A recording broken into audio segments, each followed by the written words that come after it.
It's senior night here in El Segundo. Hello everyone and welcome inside Hazeltine Field. I'm Aguirre Deliu, and tonight the El Segundo Eagles welcome in the Lawndale Cardinals. It's an Ocean League rivalry, and despite the records for both of these schools, despite the Ocean League standings, this game means a lot to both teams. The Lawndale Cardinals are perfect in Ocean League play. They are 3-0 starting tonight's game, and starting running back Jordan Wilmore, the #2 all-purpose running back in the nation, and the future USC Trojan, will look to run wild all over the Eagles. The Eagles, though, led by a senior of their own, Matthew Romero, will look to guide his team one final time here at home to a victory.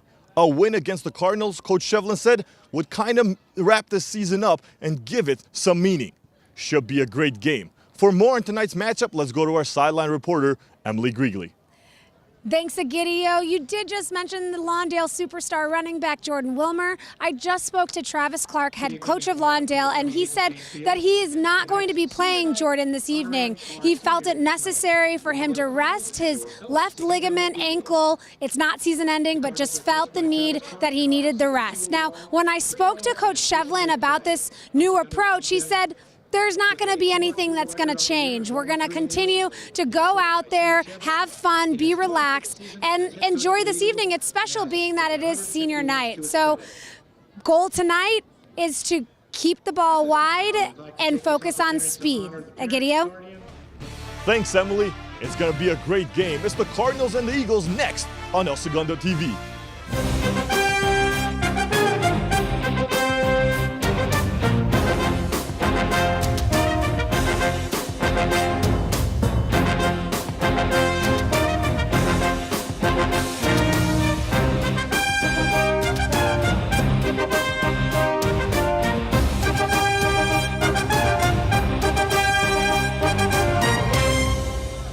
Hello everyone and welcome inside Hazeltine Field as we are seconds away from tonight's game. For now though, let's go to our PA announcer as we honor this year's seniors. And for your senior football players, #1, Joey Gorte, escorted by Laz Nueve and Mia Gorte.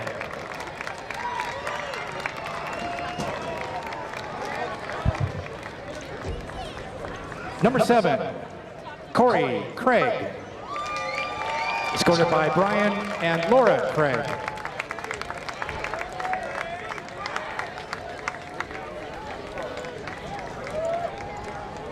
#9, Matt Romero.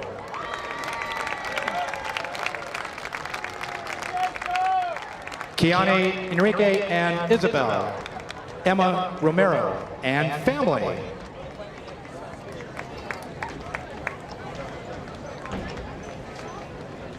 #11, Dylan Marquez Wasson, escorted by his parents, Mark and Suzanne Marquez Wasson.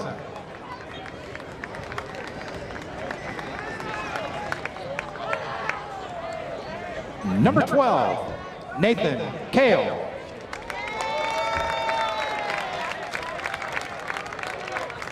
escorted by his sister Chrissy, Tom, and Kimberly Kale.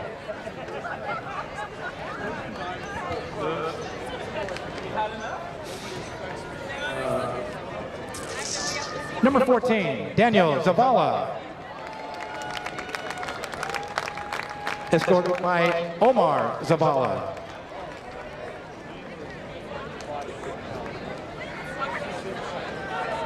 #15, Dylan Phillips,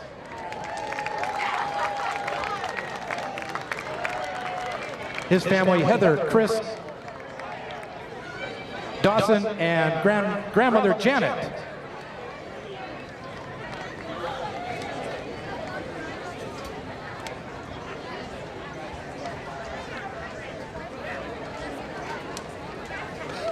#17, Alex Ron, and his parents, Anna and Art Ron.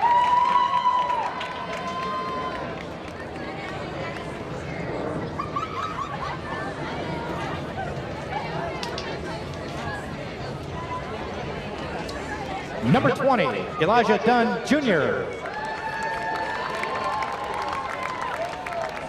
With his family, Vanessa, Elijah Sr., and Sharnae Dunn.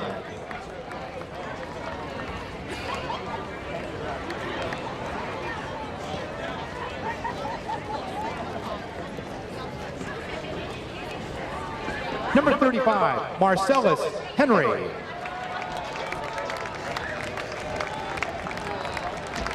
With his family, James Henry and Rita Burnett.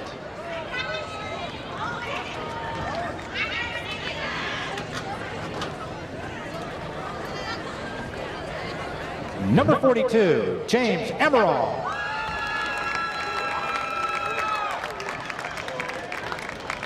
With his family, Jonna Ebba Gran and Jamie Emerald and family.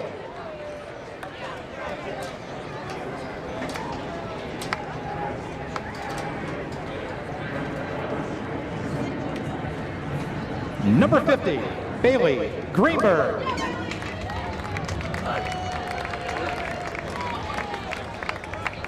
Supported by Renee Joe and Emmett Wilson.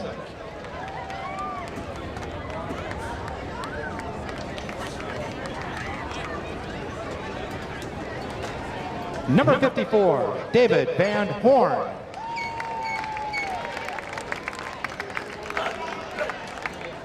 Escorted by Jan and Larry Van Horn.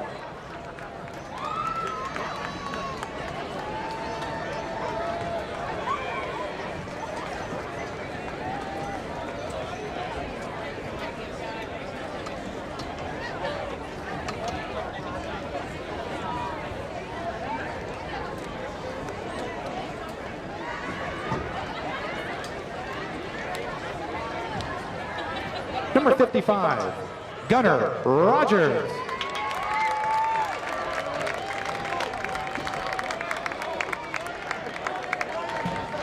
Met by his family, Suzanne and Bennett Rogers.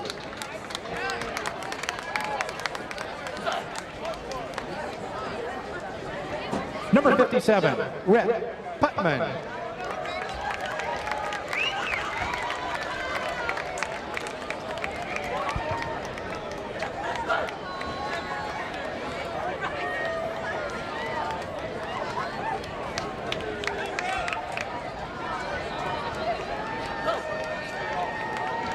Rhett Putman, escorted by Heather and Rand Putman.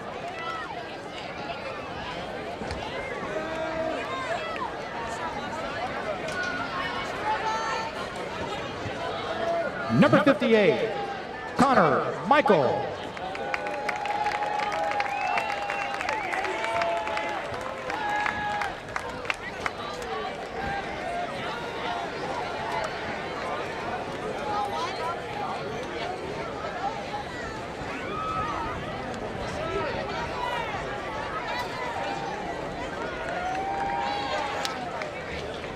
Connor Michael's family, Charlene, Kevin, and Ian Michael.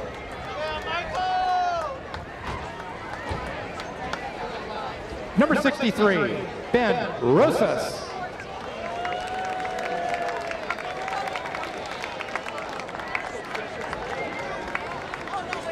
And his family, Debbie and Lupe Rosas.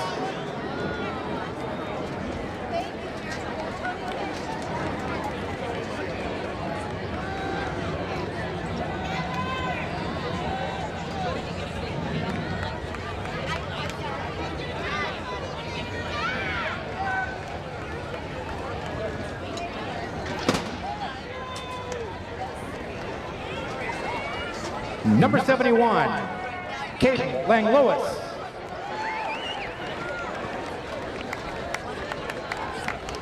And his parents, Megan and Tad Langlois.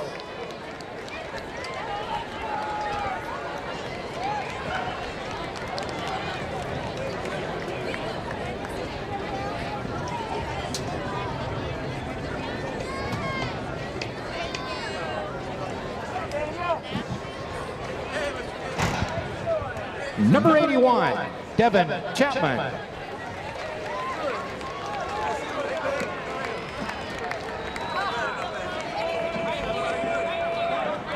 With his family, Amanda Chapman, Barry and Holly and Taylor.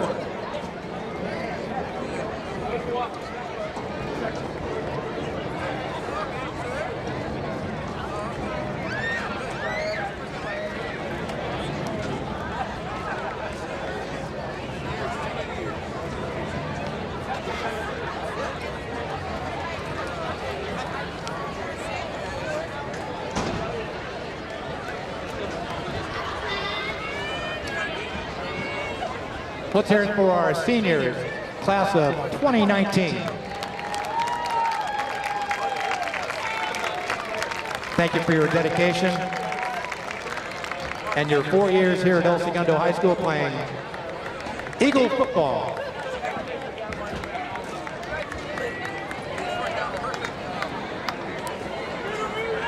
Seconds away from the start of this South Bay rivalry between the Lawndale Cardinals and the El Segundo Eagles. Once again, we thank you for joining us. I'm Agir Delio up here in the booth. Emily Grigley on the sidelines covering both teams tonight. And there you see the El Segundo Eagles, 4-4, 1-2 in Ocean League play.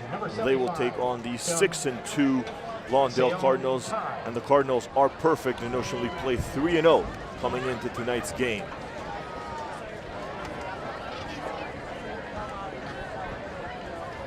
There are the captains for the Eagles, Matthew Romero, Gunnar Rogers, Dylan Phillips, and James Emerald, led by all seniors on senior night, of course.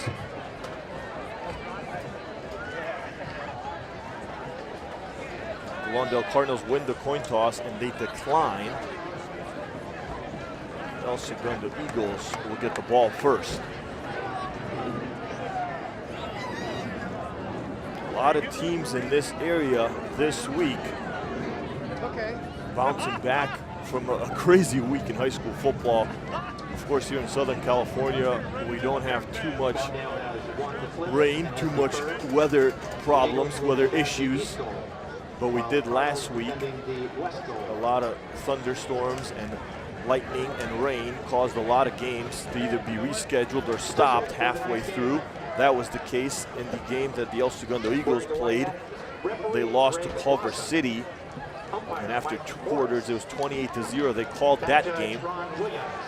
Lawndale Cardinals, same thing. Only 2 quarters of action. They beat Santa Monica 13-6.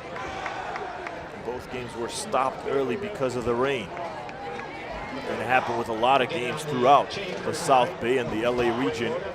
And not something that's usually a storyline in these parks, these areas of the U.S. Here come the Eagles rushing in for the final time here at home in the 2018 football season.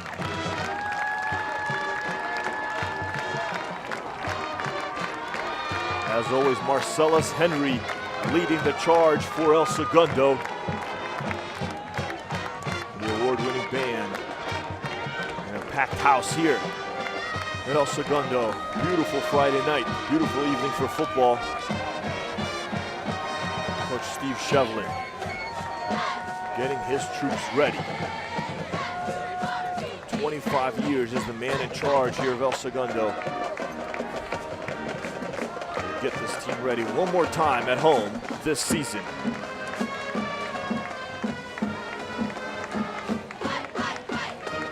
See Dylan Phillips, key component to this team. Marcellus Henry as well. A lot of these seniors, should see a lot of seniors play tonight. On senior night, of course.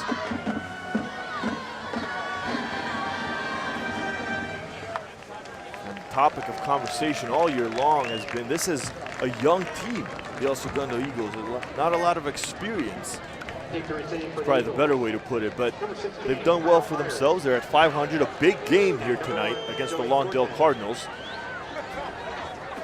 It's Kevin Guzman, number 29, set to kick it off for the Redbirds. This is a game Coach Shevlin said if they win, they add something special to this season. Playoffs are still in sight, but they have to get past the monster that is the Lawndale Cardinals. Cardinals just tearing through everybody. Those 2 losses have come to very good competition. And in Ocean League play, like I mentioned, undefeated so far.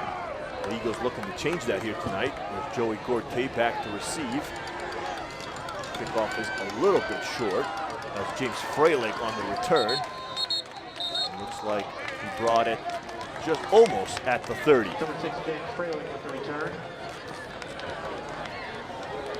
What a character James Freilich is on and off the field. He will celebrate after big play. He's not afraid to do so. Very entertaining guy. Good football player as well. Eagles will take over on their own 29-yard line. So we'll see the El Segundo Eagles first up on offense here on senior night in their home season finale. Matthew Romero leading his troops out of the shotgun. Of course, Armand Saison next to him. Fakes the handoff, keeps it himself. Runs it for a short gain on first down.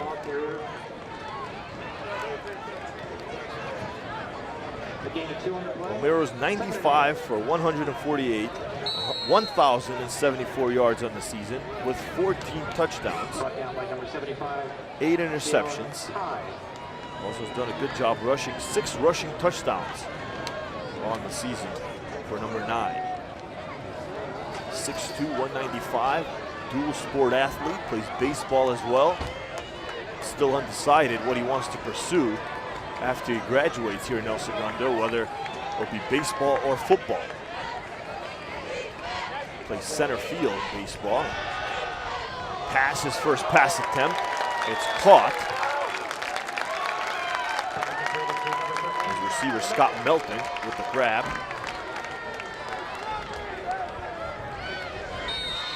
And moves the chains for first down for the Eagles on their second offensive play. It's a very strong defense that they face tonight. 2 guys with Division I offers. There's some movement early on. Mark Blocker, the defender, coming through. That's an encroachment on Lawndale. There'll be bonus yards for the Eagles.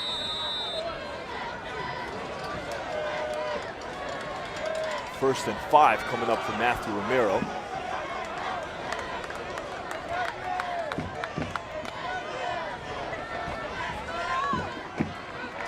This time under center. Ooh,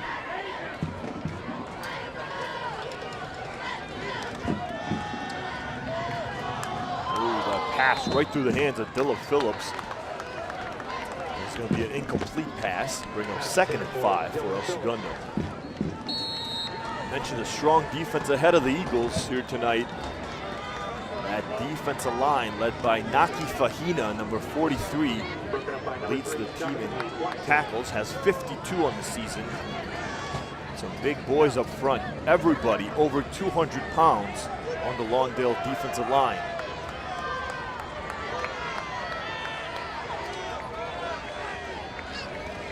There's the play action once again from Romero. Has Armand Saison wide out open in the flat. A first down for Saison. Lowers his shoulder, knocks the defender, and gets a few more. That's his 26th reception on the season. He has 60 carries. First and 10 for the Eagles. 4 receiving touchdowns for Armand Saison. Has been a receiving threat on offense. You don't hear there a lot from somebody that plays fullback mostly. Fresh set of downs now for number 9. Throws deep. Romero has Melton, but no, is intercepted. The Cardinals have it. Mikel Easton, the safety, bringing it back for Lawndale. And finally brought down at about the 28-yard line.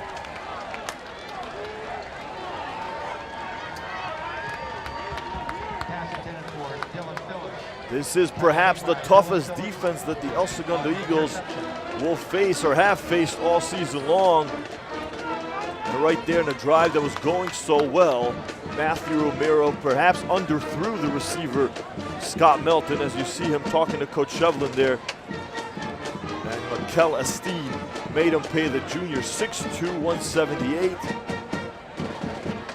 And that's the first turnover of the game and a drive that was going so well for El Segundo. And it results in a turnover.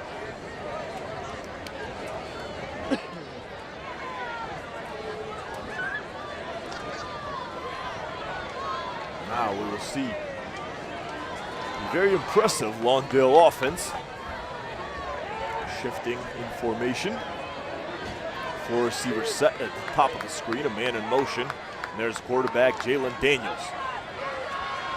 It's a handoff on first down. Gain of about 3. Yes, Jonathan Watson, the running back. So that's big news. Jordan Wilmore will not be playing tonight. He is out of tonight's action, as Emily Griegley mentioned in pregame. Of course, resting his leg, and he's had some issues with that leg this season.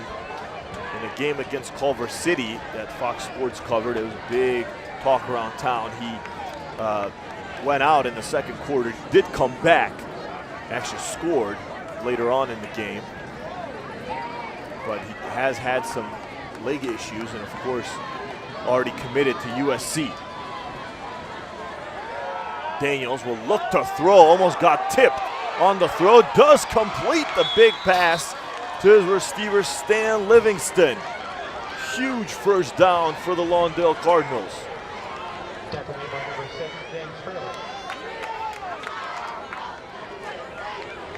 Jalen Daniels, the quarterback, known for his running ability, but right there showed his arm. Before tonight's game, he was 47 for 88, 851 yards through the air, 11 touchdowns with only 2 interceptions, has rushed for 495 yards and 6 rushing touchdowns on the season.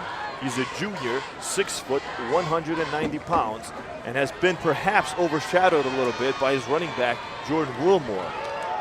There's the handoff, straight up the middle to number 25 for a short gain.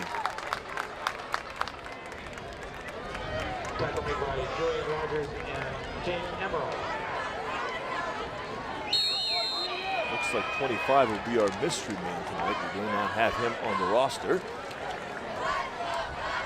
Always is one of those guys. Of course, at the high school level.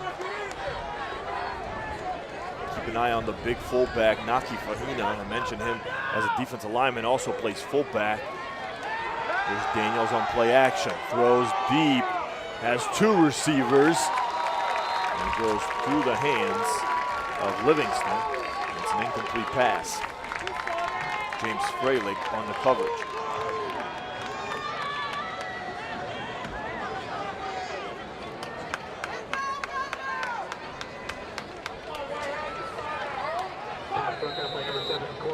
Of course, the Eagles are playing without Charles Kristoff, who's such an intricate part of defense and offense, but especially on defense. He had that leg injury against Hawthorne a few weeks back. He's out for the season. Jonathan Watson back at running back for the Cardinals. 4 receivers set. And there's a whistle.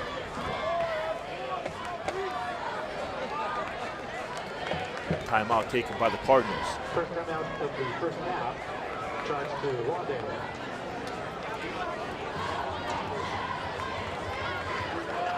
Lawndale. Zero here in the first quarter. Big turnover by Matthew Romero, the interception thrown to Michaela Steen.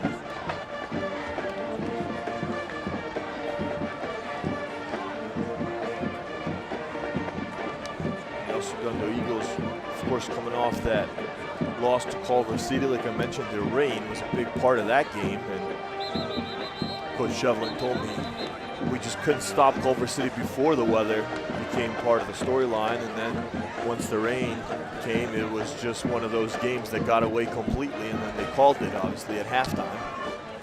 And the Eagles took that loss. 5 receivers set now. They lined up Jonathan Watson as a receiver. He comes in motion to the other side. Daniels will roll out, looks to throw. Keeps it himself. Looks like he has just enough for a first down for the Lawndale Cardinals.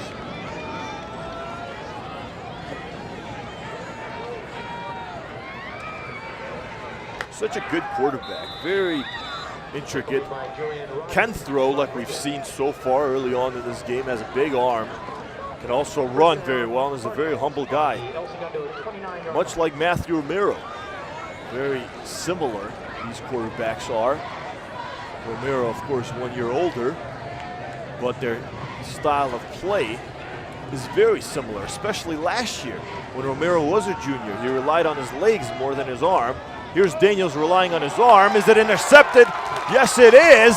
The Eagles have it back, and just like that, Nick Villa gets the ball back for El Segundo.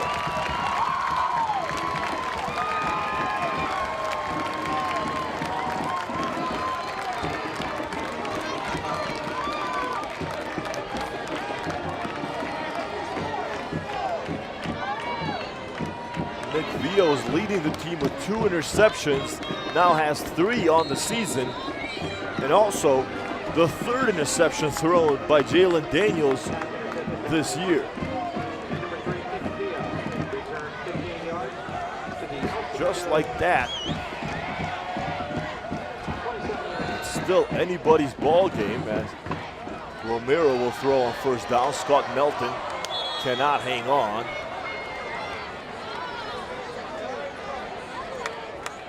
I mentioned the similarities between Matthew Romero and Jalen Daniels. Well, the similarities between both of these teams so far in this game. As soon as they've got some momentum going here on offense with some big offensive plays, both quarterbacks have given it away.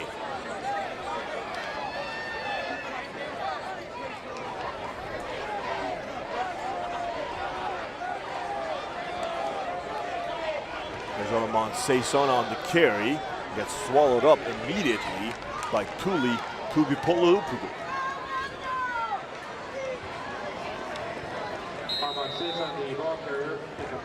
Hard names on this Lawndale roster.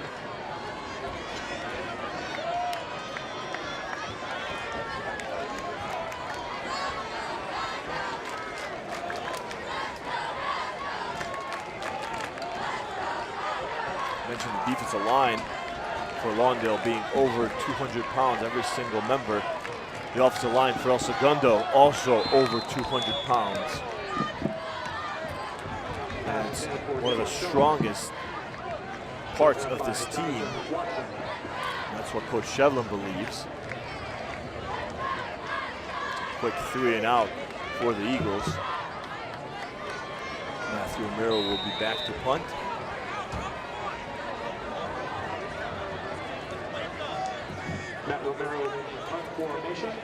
Just like that, cannot do anything with that interception. Jonathan Watson back to receive for the Redbirds. He's at the 40, at the 45. Now at the 40 the other way. Cuts it back inside. Jonathan Watson has blockers in front of him and finally brought down inside the 10 by Matthew Romero. What a return, though, by Jonathan Watson. He took the punter, Matthew Romero, and you can see how happy Coach Clark is about that, to stop Watson, who looked like was just inches away to a first Cardinals touchdown.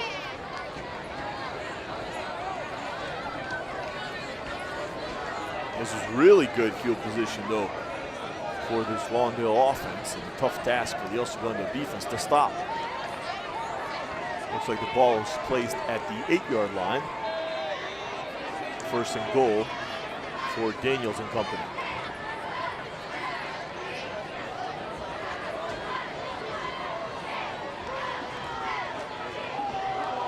They do hand it off, but it goes nowhere, I believe. Mystery man. Oh no, it's a fumble. Recovery. Fraley comes up with it.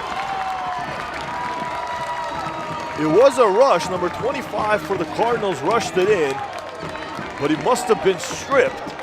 We couldn't see it from up here, but James Fraley comes up with the ball, and another turnover, the 3rd turnover of the game here in the first quarter. These guys are playing hot potato with the football.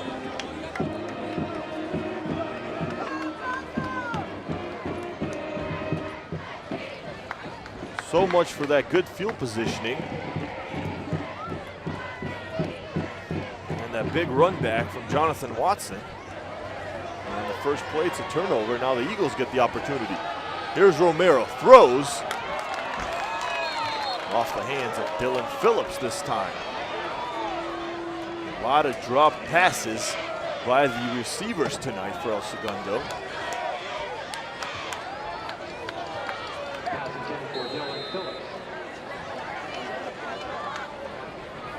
Second and 10. Ball at the 7.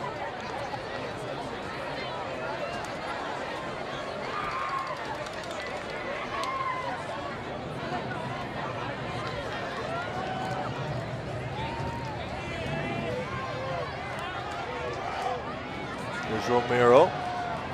Under pressure, gets away. There's a flag that comes in late. And finally brought down by Naki Fahina. A flag on the play. Romero with a short game for the Eagles. Fahina, I mentioned, leads the team in tackles with 52. Has 4 Division I offers. Oregon being one of those schools. Good football player, both-way player, offense and defense. Senior 6'1", 255. Is against the Eagles for a holding.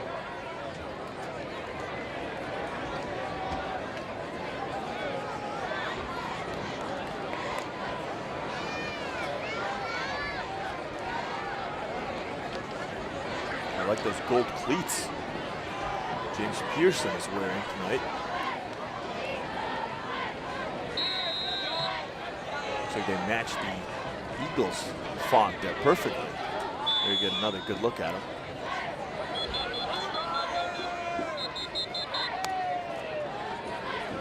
And a timeout taken by El Segundo. A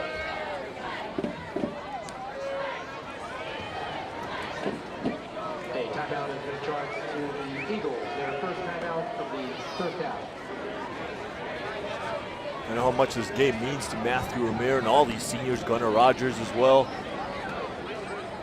Not only is a senior night the last time you get to perform here in front of your home crowd, but a game against a team like Lawndale.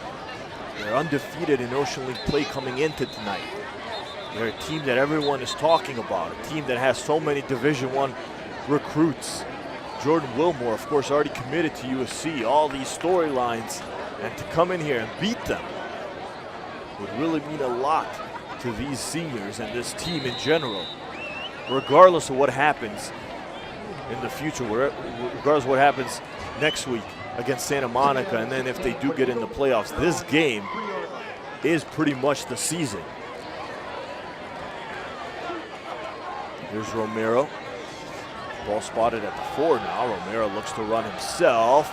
Looks like he tripped there for a minute and then just gets swallowed up by a bunch of white jerseys.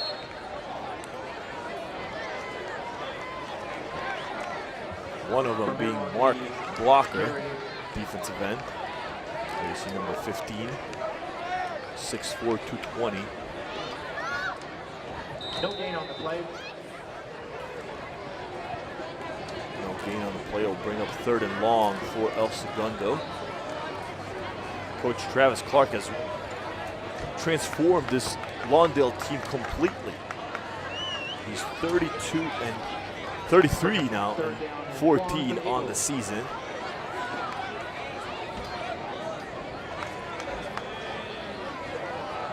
There's another whistle comes in. Not in the season, excuse me. I'm throwing off my stats here. He's 33 and 14 in his 4th season as the Cardinals head coach, and that penalty will go on El Segundo. And I used to cover the Cardinals back before Coach Clark came, and they struggled to even field a team, and they were struggling, had some struggling years. And they were not the Lawndale Cardinals that we see today, a much smaller team, much slower team. Now they're bigger, they're faster, they're quicker. And they have been dominant the last 4 years since Coach Clark has been there. There's Romero, the pooch punt on 4th down. So looking to get it away, get some breathing room for his defense coming up, and a nice punt actually. Will roll into Cardinal territory and gets down right at the 41-yard line.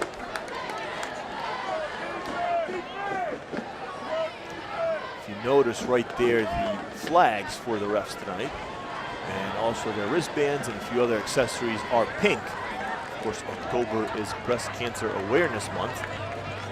Usually every year, the refereeing crews will wear some sort of pink accessory or have pink flags to honor that.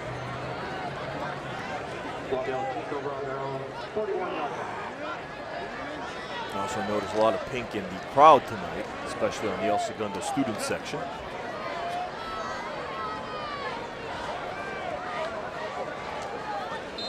Here we go, Jalen Daniels will take over on offense. Good field position, but we said that last time, and they fumbled on their first play. Here's a high snap for Daniels, stays in the pocket, throws, flag came in late. This one goes to the sidelines. It was intended for Stan Livingston. Going up second down, but like I mentioned, there is a penalty flag. Holding on Lawndale.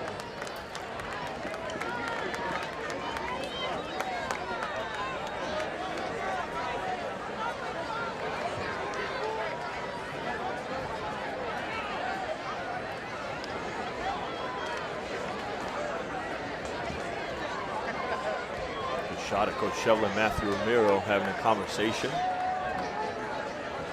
Romero a few weeks ago had to do everything. He was playing punter, quarterback, safety. Not on defense this week, but he was in that game against Beverly Hills, the homecoming game in which the Eagles won 50-0. Here's a handoff. Number 25 goes nowhere. Tackled immediately by Julian Rodriguez. I know this is senior night, and towards the end of this game, we'll start talking about some of these young guys that we're going to see next year. And one of those young guys is Julian Rodriguez, a sophomore with a lot of upside to him. He's played linebacker all season long, didn't start, but has, I believe, since week 2 when James Amaral got hurt. Now they put Amaral and Rodriguez together. Only a sophomore, 6 foot, 185. He's the future on defense for the El Segundo Eagles. Play action from Daniels. Under pressure, escapes like Houdini. Has a blocker. Has a first down. Oh, near a first down. Pardon me. You're about 4 yards shy of the first down marker. But a good run from the young quarterback. I believe it's a good comparison, though, to compare Jalen Daniels' season this year as a junior to Matthew Romero's season last year as a junior as well, and their style of play. Romero also a runner. And this year, that's what Coach Shevlin wanted to change about him a little bit more. He wanted him to stay in the pocket and be more of that traditional quarterback. Here's Daniels right away, runs it himself, and the quarterback keeper goes nowhere. It looked like the ball did come loose there for a second. But Lawndale did recover it.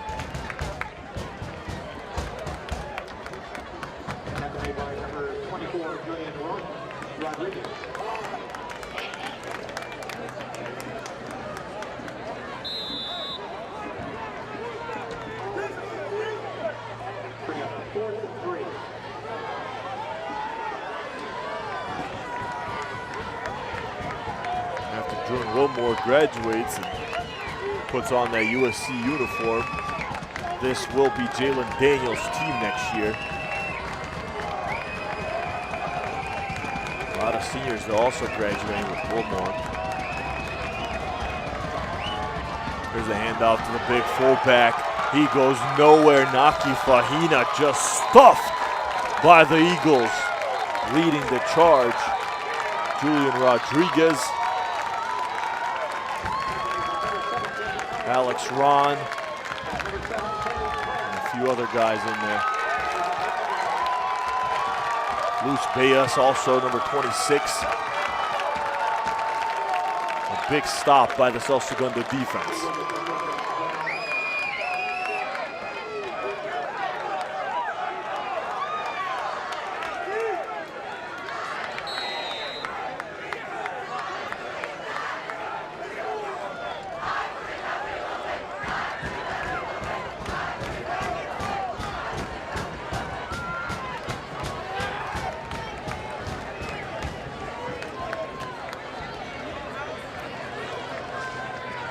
Turnover on downs from the Cardinals.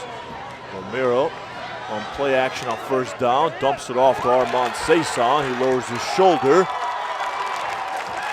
And a good gain on first down from number 2.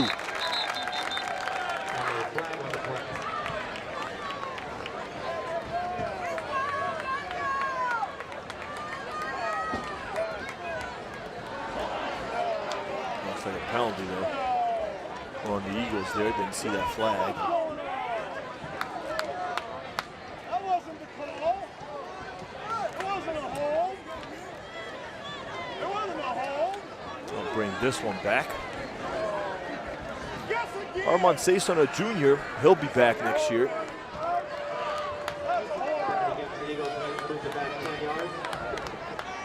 Came over last year from Santa Monica. His family moved. And only a sophomore. Came over with his brother, Darion Saison.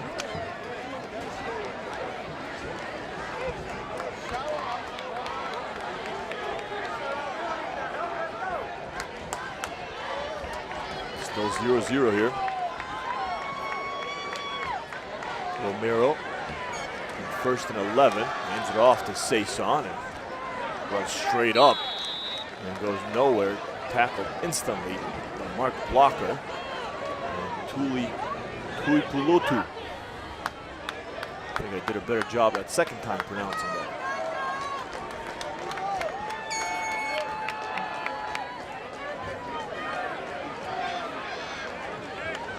That'll take us to the end of the first quarter. And that will do it. That's the end of the first quarter. Still scoreless, 0-0 between the Eagles and the Cardinals. And it's been a wild first quarter. Quick recap, lots of turnovers, 3 to be exact. Interception on the first Eagles drive, thrown by Matthew Romero. Then an interception on the first Cardinals drive, thrown by Jalen Daniels. And then a fumble by the running back, our mysterious number 25, which was recovered by James Freilich. No one's been able to put a good offensive drive so far together. As soon as they do get some momentum and get some positive things going, there's a turnover. Both teams have been stopped on 4th down. A good defensive showing so far. Now we'll switch sides. El Segundo will have the ball at the Cardinals' 45-yard line. That'll be 2nd and 10 for the senior quarterback.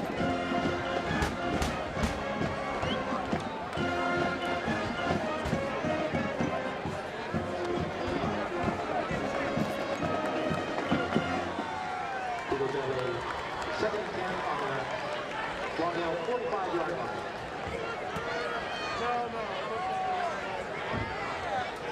Romero coming out of the shotgun.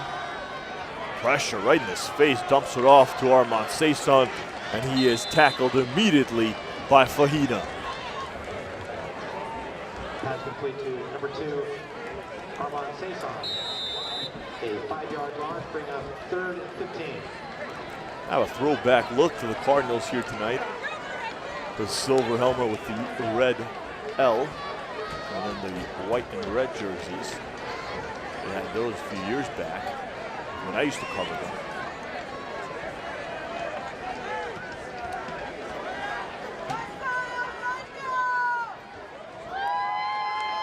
Here's Romero. Chased down, does get it away, has Joseph Gorte, was wide open, but overthrown and out of bounds. Pass intended for Joey Gorte. Bring up a 4th and 15.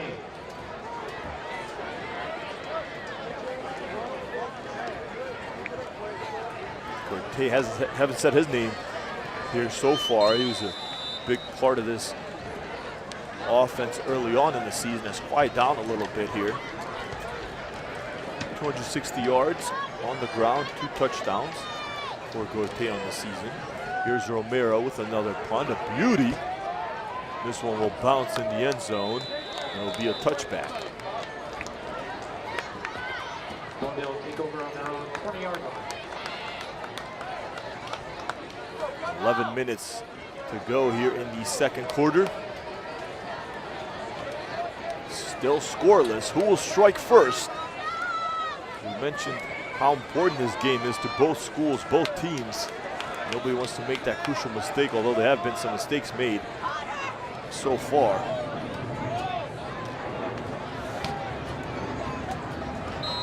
There you see to the bottom of the screen the pink the student section is wearing. I was talking about earlier to support Breast Cancer Awareness Month.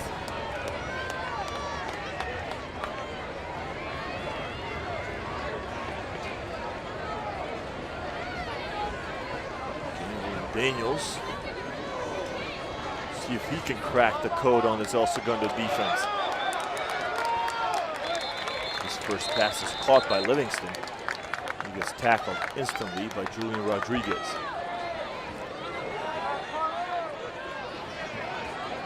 Stan Livingston's already committed to San Jose State.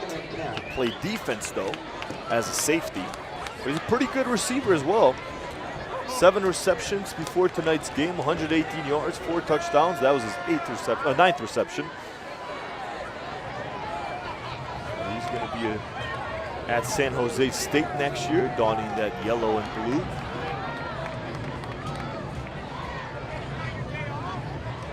Play action. A sack. Yes! Down goes Daniels. Luis Beas and company there.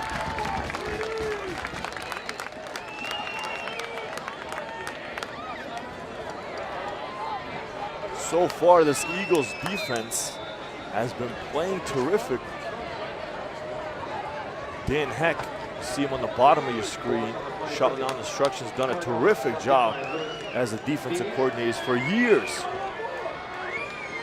Of course, the former Kansas quarterback. 10 on the play, be 3rd down and 20.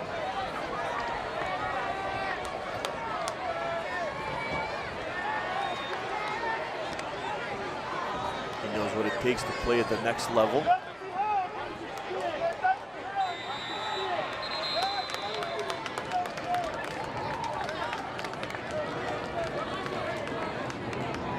Timeout taken by the Cardinals, their second. Timeout charge for the Cardinals. Their second charge timeout of the 3rd down.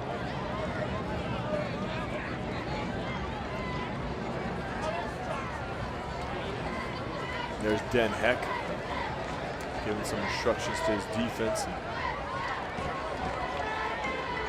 There's a score in Milwaukee. I think that's where most of the questions were this season.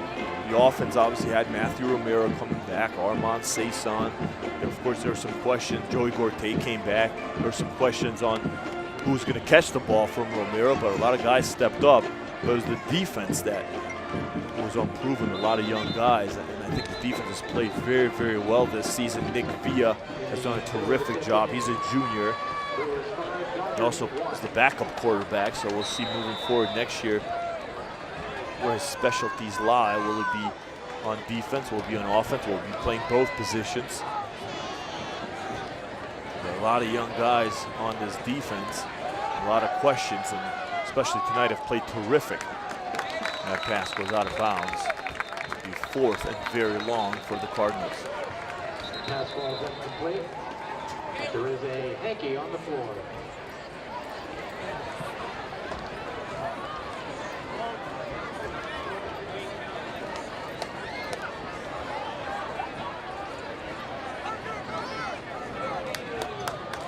That was a penalty there. Indication is holding on the Cardinals. That was declined, and yep, now it is 4th and long.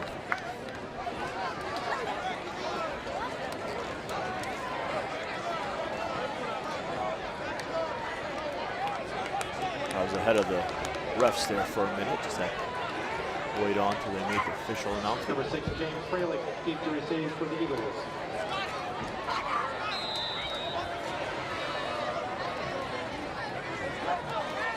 Fahina back to punt. For a big guy, can definitely punt though. You see it right there. This one across the 50. Pretty decent starting position for El Segundo. 45-yard line. 1st and 10, El Segundo. Still a battle of the defenses here. No one's been able to crack through on offense.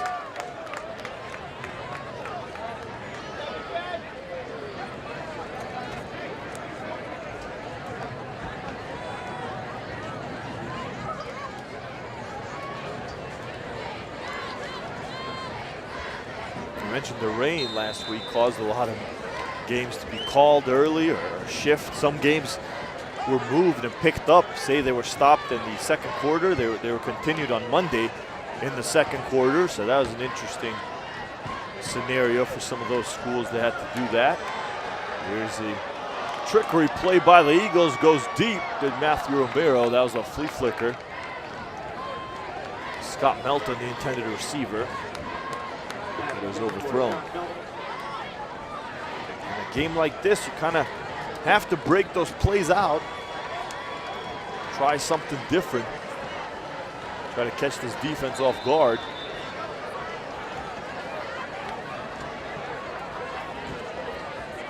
When your usual stuff isn't working, let's crack out the specialty plays. Back formation, 2 receivers set for Romero. Play action. Guns it. It's intercepted. Once again, intercepted by Mikel Esteen, his 2nd pick of the night. And the 4th turnover of the game, the 2nd by the El Segundo Eagles.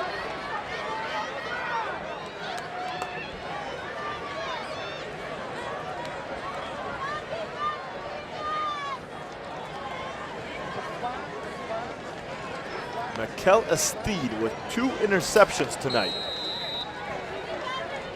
The junior safety, also a wide receiver. That was an underthrown pass. He read that well, came underneath it, underneath the receiver, and picked it off.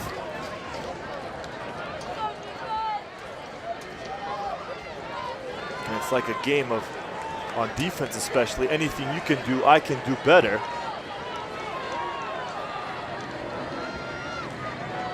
Here's the handoff from Daniels. That's Jonathan Watson with a big running attack there on 1st down.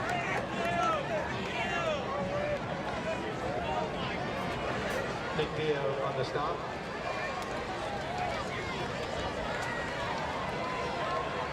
Been mostly Watson and our mystery number 25 running the ball tonight. We haven't seen Rashad Sylvester, also a guy they use at running back.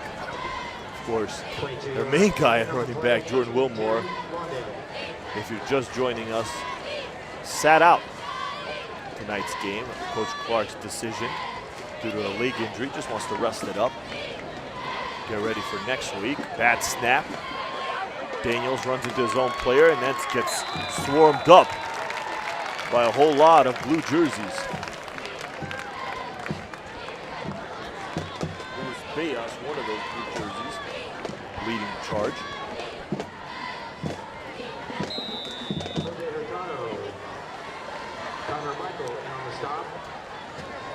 Both of these offenses are just not clicking for them. They don't seem to be playing like themselves.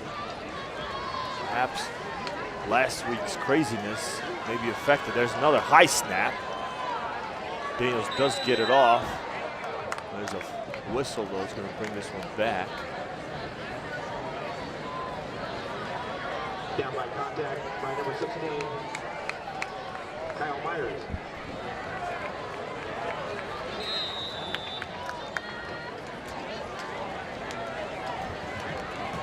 Pick above 6 on the play, be 3rd down and 11. Third and 11 for the Cardinals. Not sure what happened there. Let's see what that whistle was for.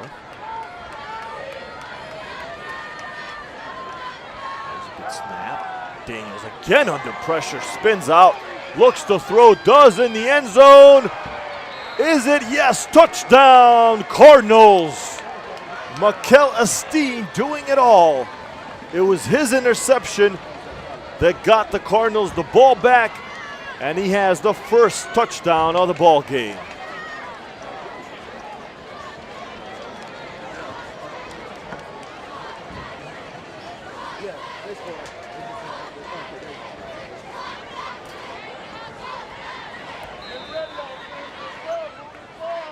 It took a while, but we got our first score. 6-0 Cardinals, looking to make it 7-0, and whistles right before Kevin Guzman is set to kick off. It's an encroachment on El Segundo.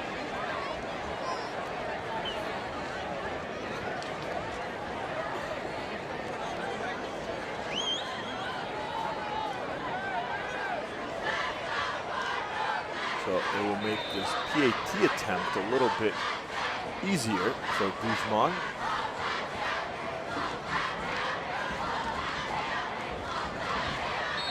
And another. Luis Beas gets called there for another encroachment penalty. Eagles looking to show blitz, to try to come in to block this kick, but got to be careful you don't cross the line of scrimmage.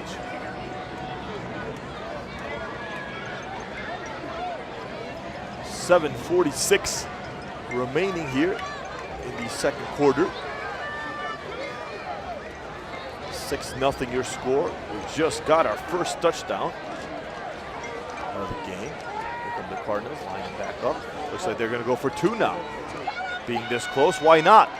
And Daniels keeps it himself. Reaches out in the end zone.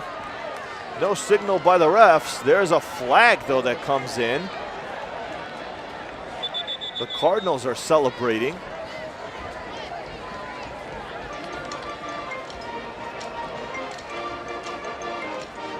And the Zebras will have a chat here real quick.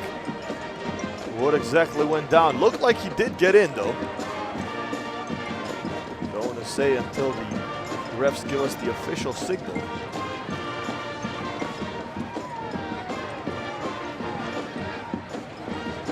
Penalties on El Segundo.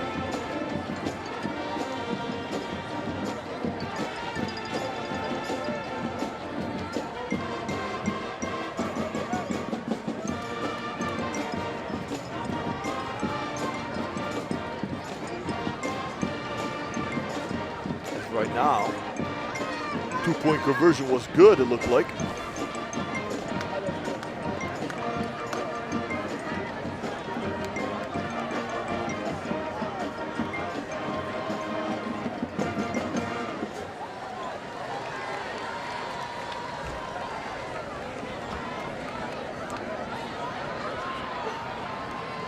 So an interception thrown by Matthew Romero, his second. Mikel Esteen intercepts Romero for the second time this evening. And then on offense, the Cardinals, Jalen Daniels throws to Esteen in the end zone for the first touchdown of the game. Two encroachment penalties on the PAT attempt by El Segundo. Moves up the Cardinals, and they cannot refuse. They're so close. They go for two. Jalen Daniels rushes it in, and that gets us to 8-0 here in the second quarter.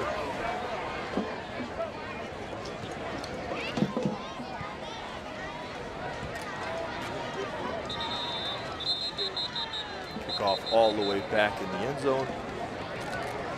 Another touchback for the Eagles. With 7:46 in the second quarter, they will start at their own 20, down 8. It was 0-0 for most of this game. Now the Eagles, let's see how they answer back, playing from behind.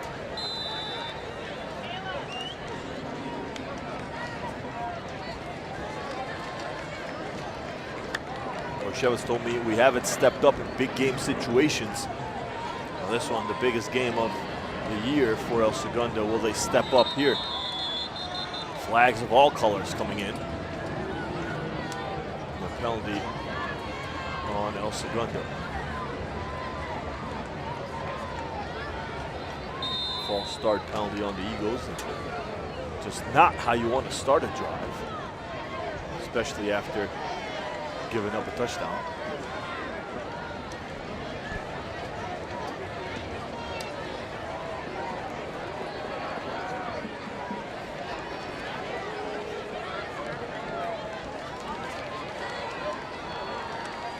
Romero throws, connects. Good gain on first down. Joey Gortate with the reception. Gain of about 6 on the play.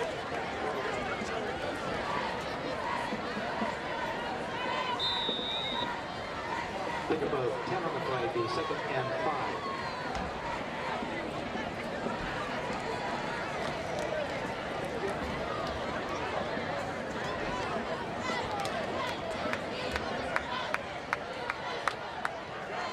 Second and 5 for the Eagles. Play action again. Intended for Dylan Phillips, who laid out for it, but was a little bit ahead of him. And usually that 9 to 15 connection is instantaneously always on point. Dylan Phillips has been the biggest receiver, not just physically, for the Eagles and Romero, but also stat-wise, statistically, just stepped up huge. Two-way player on offense and defense.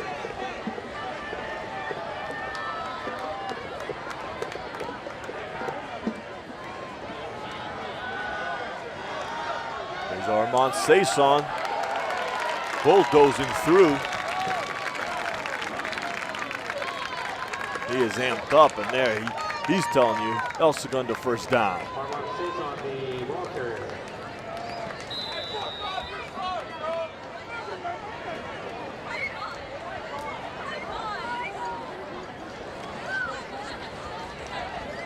Pick up 12 on the play, 1st and 10, Eagles.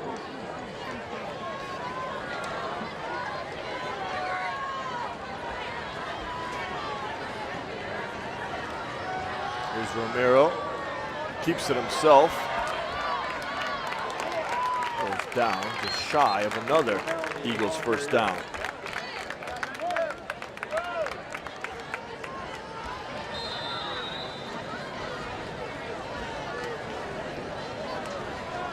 Think about 9 on the play, the 2nd and 1.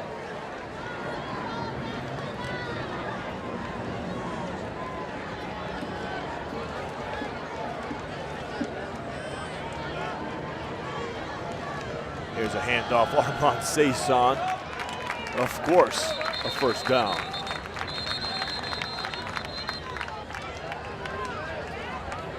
Oh, excuse me, that was Joey Gortate. Looked like Armand for a second. Smaller back. Joey Gortate, the ball carrier, pick up a 3 on the play. 1st and 10, Eagles. Another Eagles first down. Now this offensive drive picking up speed a little bit here and picking up some steam.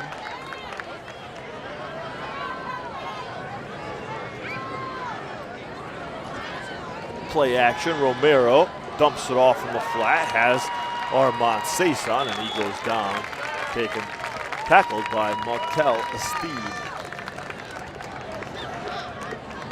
Armand Saison picked up 6 on the play. The 2nd and 4.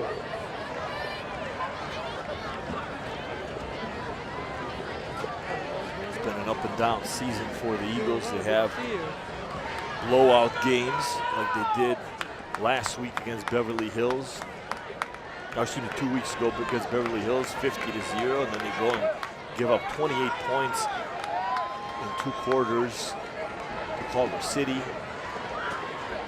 They lose to Hawthorne after 2-game win streak. Romero almost got sacked. They're going to call it an incomplete. He did get the ball out in time. Good pressure there by Tuli Pulotu. Getting better and better every time I say his name.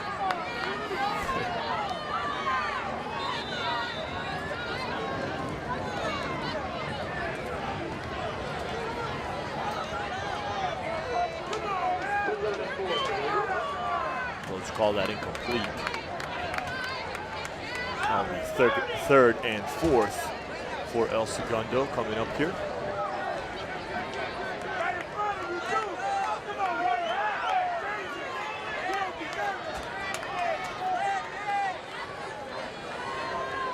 Man in motion. Kale. Romero keeps it himself. Goes around, loses the ball though. Who comes up with it? And Gorte is there to recover it. Romero fumbled it as soon as he got hit.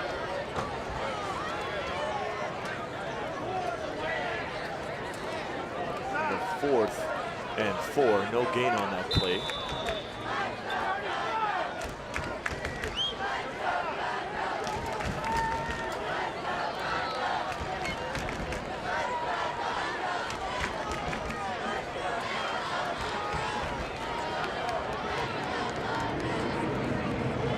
Romero, incomplete. Flags come in though. Intended for James Pearson. Covered by Elijah Jackson. That's where the flag came in that vicinity, so let's see if it's going to be on the defense. If it is, that's an automatic first down for the Eagles. So holding on the defense. An automatic first down for El Segundo. So good drive with some help here. Perhaps the touchdown they just gave up has woke them up here on senior night.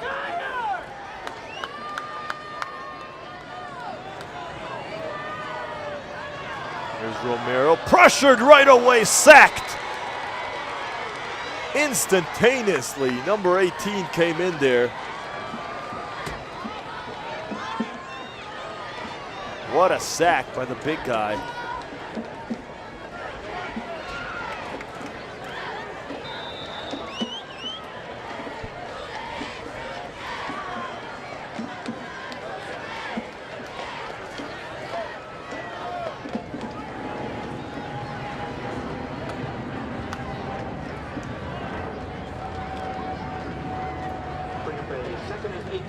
Second and 15 coming up for El Segundo. Near halftime. Romero hands off to Armand Saison. Comes back inside. Good moves by Saison. Armand Saison, the ball carrier.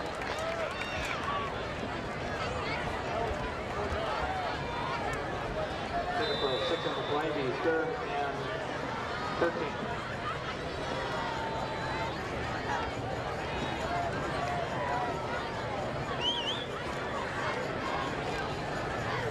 I watched that Culver City game against Lawndale a few weeks back. That was on prime time, and even that game too, the Cardinals, through the first 2 quarters, were kind of playing a feel now process. They didn't step it up until the 3rd and 4th quarter. Oh, another interception thrown by Romero. This one coming back the other way.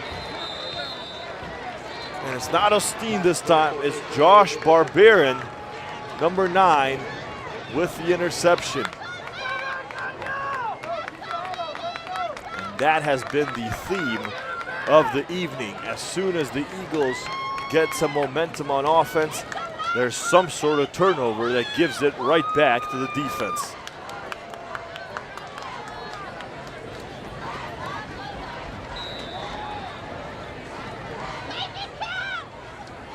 That is the 3rd interception for Matthew Romero this evening.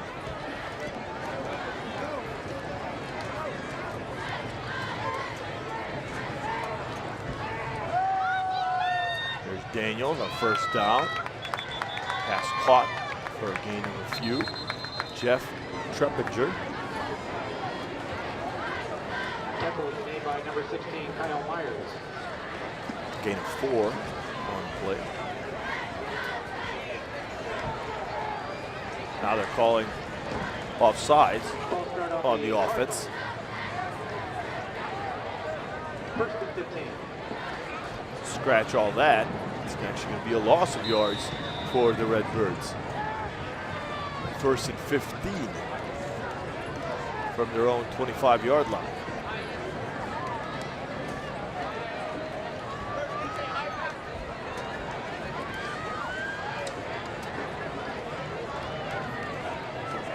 Daniels, another high snap. Looks like he got, if not all, most of those penalty yards back on the quarterback keeper. Number 24, Julian Rodriguez.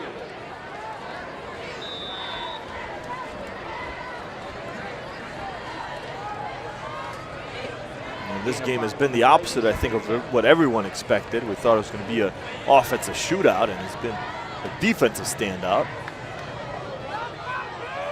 Daniels alone in the backfield. Airs it out. Oh, a nice tip pass. That's James Emerald actually on the cover. The linebacker going back deep to cover. Looked like he was going to have a chance there to pick it off. That was intended for Jonathan Watson, but James Emerald leaped up. He's 6 foot 180. Just got some hops on that one. Saved a big play. Now it's going to bring up 3rd and 10 for the Cardinals. And right away, the Lawndale Cardinals will take their final timeout of the first half. Coach Clark will talk to his team as they face a 3rd and long as we near halftime. They're up 8. Turnovers, turnovers, turnovers. That's the theme of tonight's game. And I mentioned at the beginning of the start of the game how much this game means to both teams. The rivalry here, just miles apart from each other, these two schools are. And the last 5 meetings dating back to 2013, El Segundo won that game against Lawndale 29-18. In 2014, El Segundo won again 35-14. Then in 2015, Lawndale at home beat El Segundo 41-0. That's what kind of turned it around for the Cardinals. Then in 2016, El Segundo won 14-7, a close one.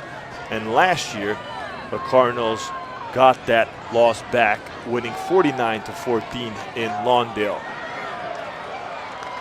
As that pass is incomplete, intended for Elijah Jackson. So it's been kind of back and forth. In the last 5 years, El Segundo has won 3, Lawndale has won 2.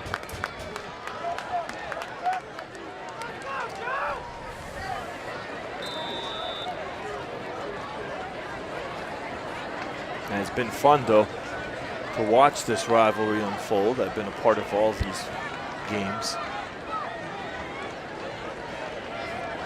Just the Ocean League is such a good, fun league to be a part of. These teams get better each year. Of course, El Segundo has been at the top the last 5-6 years, at least since I've been here. Lawndale's been up and down, but they also up there. Hawthorne's improving a lot. Culver City's really, really good. Santa Monica is improving as well, and Beverly Hills starting to improve. We talked about in our last broadcast, NFL pedigree coach. So they're looking to switch things up over there and looking to be one of these teams. They're going to replicate the blueprint that Coach Shevlin and Coach Clark has laid out to build a successful high school football program. But it's a tough division. All schools bring it, and it's a fun division.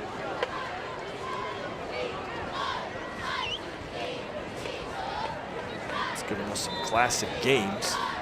And this one, if you're a fan of defense, has been another classic. If you're a fan of offense, not so much. First and 10, following the punt. Romero will take over under center. Quick throw on first down. Almost intercepted again, but he did catch Joey Gorte, who got tackled right into the Lawndale sideline.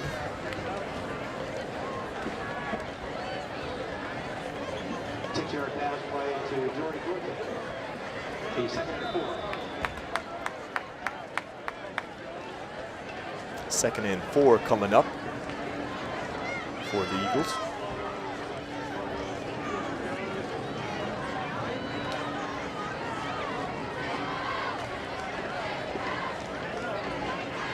Here's Romero. Pressured again. Rolls out. Look for space, gets clocked. Who else but Naki Fahina, the hair coming at him. Can't miss Fahina. 6'1", 255. All that hair coming out of the helmet. But a good football player, though. 4 Division I offers to play college football next year. That says a lot about his playing abilities on offense and defense. And some movement there on the line.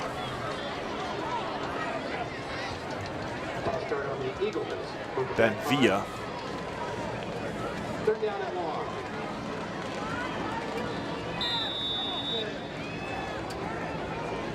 We're in 3rd and long for El Segundo.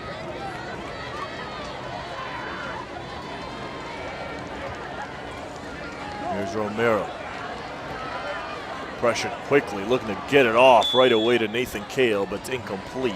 And it's going to bring up 4th and long.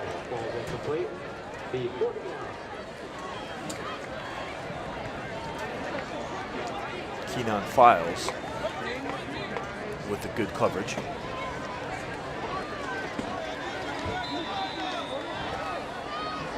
Still 8-0 here as we near halftime.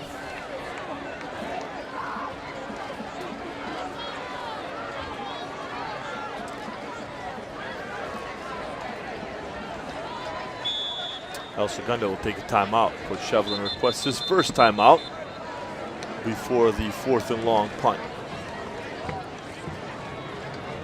Timeout charge for the Eagles.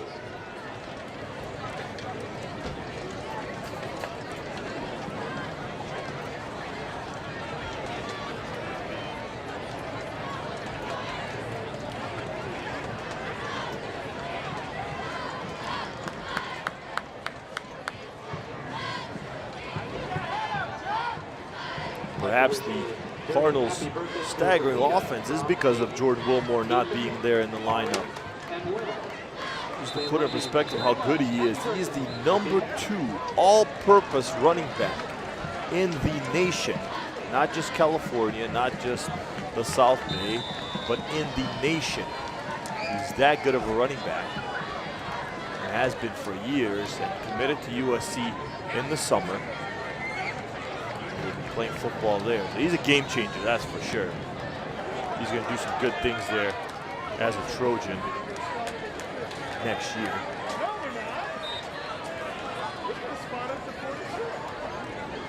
I remember the first time a few years ago that the Eagles played the Cardinals. Wilmore's first kind of breakout season, I believe it was 2 years ago, and I talked to Coach Shevlin and some of the players then. And they just said, man, that guy is a freak. He's a different type of football player that we were not expecting. He's faster, he's quicker, you can't take him down, and he's a game changer. It's true, he's a really good football player. I think you can kind of tell here how this offense for the Cardinals has been without him in the starting lineup.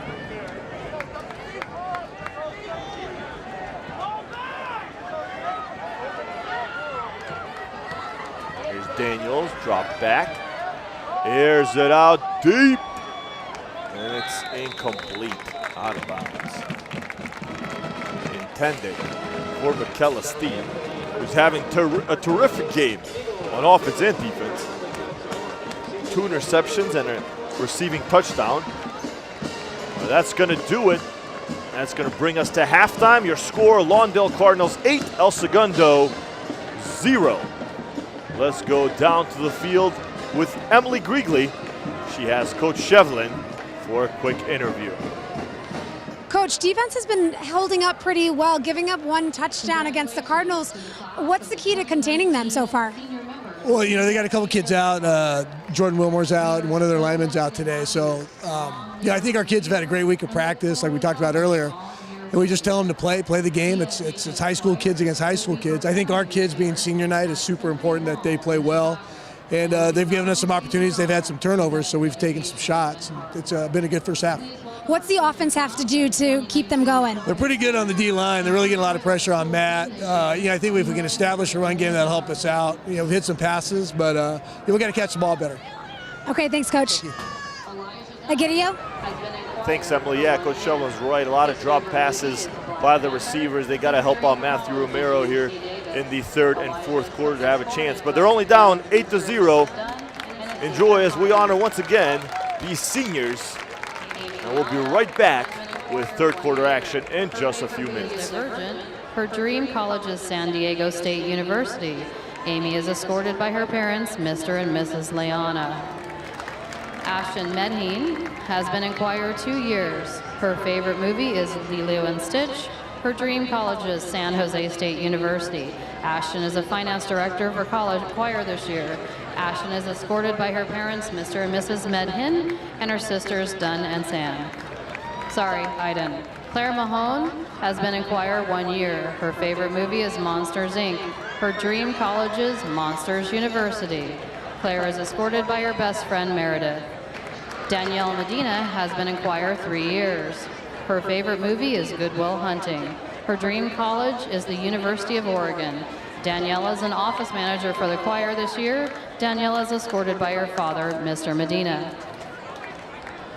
Emma Byron has been in choir for 4 years. Her favorite movie is Usual Suspects. Her dream college is CSU Fullerton. Emma is a fundraising director this year. Emma is escorted by her father, Mr. Byron. Gabe Arguelles has been in choir 1 year. His favorite movie is Robin Hood, Men in Tights. His dream college is the University of Albany. Gabe is escorted by his AVID teacher, Miss Masonette. Gabriella Lee has been in choir for 4 years. Her favorite movie is The Way Back. Her dream college is Azusa Pacific University. Gabriella is a choir president this year. She is escorted by her parents, Mr. and Mrs. Lee. Giselle Buria has been in choir 3 years. Her favorite movie is The Outsiders. Her dream college is UC San Diego. Giselle is an office manager this year for choir and is escorted by her mother and father, Mr. and Mrs. Ramirez. Yana Fenton has been in choir 2 years. Her favorite movie is The Greatest Showman. Her dream college is the University of Wisconsin-Madison. Yana is escorted by her parents, Mr. and Mrs. Fenton. Jessica Dodge has been in choir 2 years. Her favorite movie is The Blind Side. Her dream college is Syracuse University. She is escorted by her parents, Mr. and Mrs. Dodge. Juliana Martin has been in choir 4 years. Her favorite movie is Toy Story. Her dream college is San Diego State University. Juliana is a choir president this year. She is escorted by her parents, Mr. and Mrs. Martin. Liliana Romero has been in choir for 4 years. Her favorite movie is Princess Bride. Her dream college is UCLA. Liliana is escorted by her sister Amelia. Lydia Tellahan has been in choir 4 years. Her favorite movie is Brotherly Love. Her dream college is Howard University. Lydia is a social media and advertising director this year in choir and is escorted by her brother Gideon. Maya Weiss has been in choir for 2 years. Her favorite movie is The Dead Poets Society. Her dream college is the United States Naval Academy. Maya is a finance director for choir this year and is escorted by her parents, Mr. and Mrs. Weiss. Molly Burkett has been in choir 4 years. Her favorite movie is Princess Bride. Her dream college is Emerson College. Molly is a choir president this year in choir and is escorted by her parents, Mr. and Mrs. Burcook. Naya Rykerson Yandel has been in choir for 4 years. Her favorite movie is Burlesque. Her dream college is Belmont University. She is the tour director for choir this year and is escorted by your Young Life leaders, Christiani and Cameron. Natalie Dye has been in choir for 2 years. Her favorite movie is Peter Pan. Her dream college is Texas State University. Natalie is social media and advertising director for choir this year and is escorted by her mother, Sophia Dye. Neve Julius has been in choir 4 years. Her favorite movie is Grease. Her dream college is Florida Atlantic University. Neve is escorted by her mother, Mrs. Neese. Olivia Pedersen has been in choir 4 years. Her favorite movie is Jurassic Park. Her dream college is Cal Poly SLO. Olivia Pedersen is an office manager this year in choir and is escorted by Mr. and Mrs. Pedersen. Olivia Wethern has been in choir 1 year. Her favorite movie is Monsters University, and her dream college is the University of British Columbia. She is escorted by her best friend, JP. Priscilla Fernandez has been in choir 4 years. Her favorite movie is Ratatouille. Her dream college is New York University. Priscilla is the tour director for choir this year and is escorted by her mother, Miss Vasquez, and her brother, Pablo. Peyton Polk has been in choir 2 years. Her favorite movie is Monsters, Inc. Her dream college is UCLA. Peyton is escorted by her mom, Miss Johnson. Sierra Rowland has been in choir for 4 years. Her favorite movie is The Best of Me.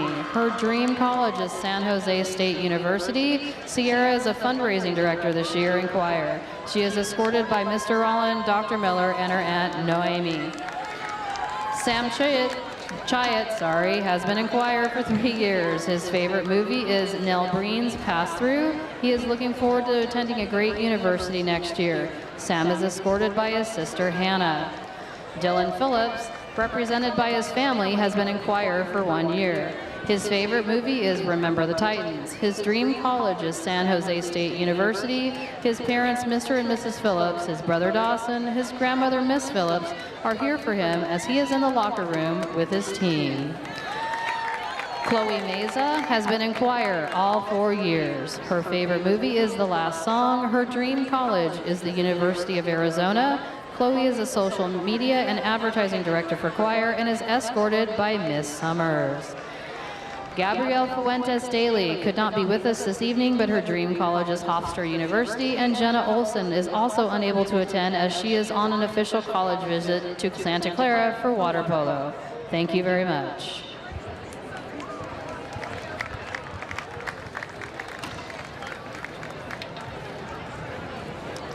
Welcome to the field, our Eagle Band seniors. Each senior will be presented with a band medal acknowledging their years of dedication. Front ensemble section leader Madison Allen, with her mother Angela Allen, alumni mallet player Elizabeth DeCoyne.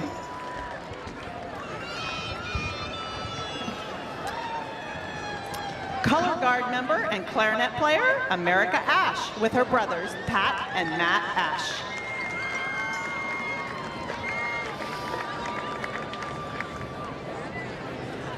Baritone section leader Evan Bonilla, with his parents Anna and Hector Bonilla, and his brother Kenneth Bonilla, alumni trombone player. Our 2018 drum major and trumpet player Bianca Cantu, with her mother Julie Cantu and grandparents Susie and Toryu Yamamoto.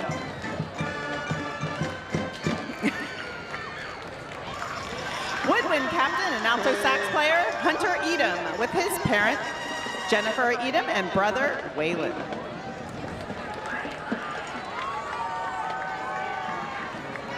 Trombone section leader Andrew Fahey, with his mother Louise Fahey and sister trombonist Caitlin Fahey.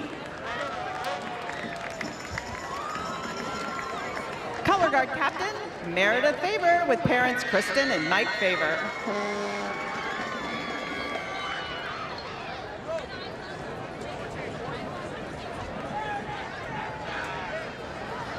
Battery percussion player Jonathan Fisher with his parents, Laurie and Bill Fisher.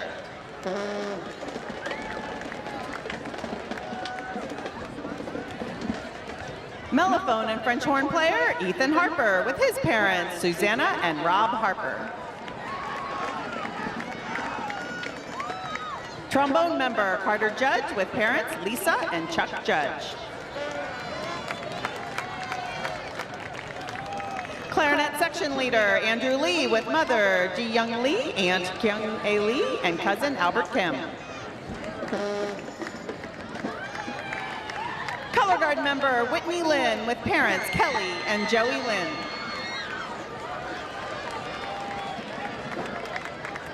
Trumpet section leader Oliver Mason with parents Elizabeth Tobias and Greg Mason. Tuba section leader Oliver McFarland with parents Evelyn and Rob McFarland.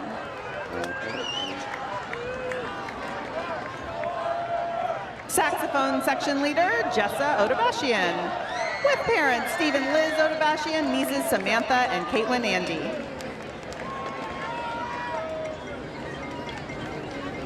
Clarinet player Amy Powell with parents Jeannie Powell and Chris Powell.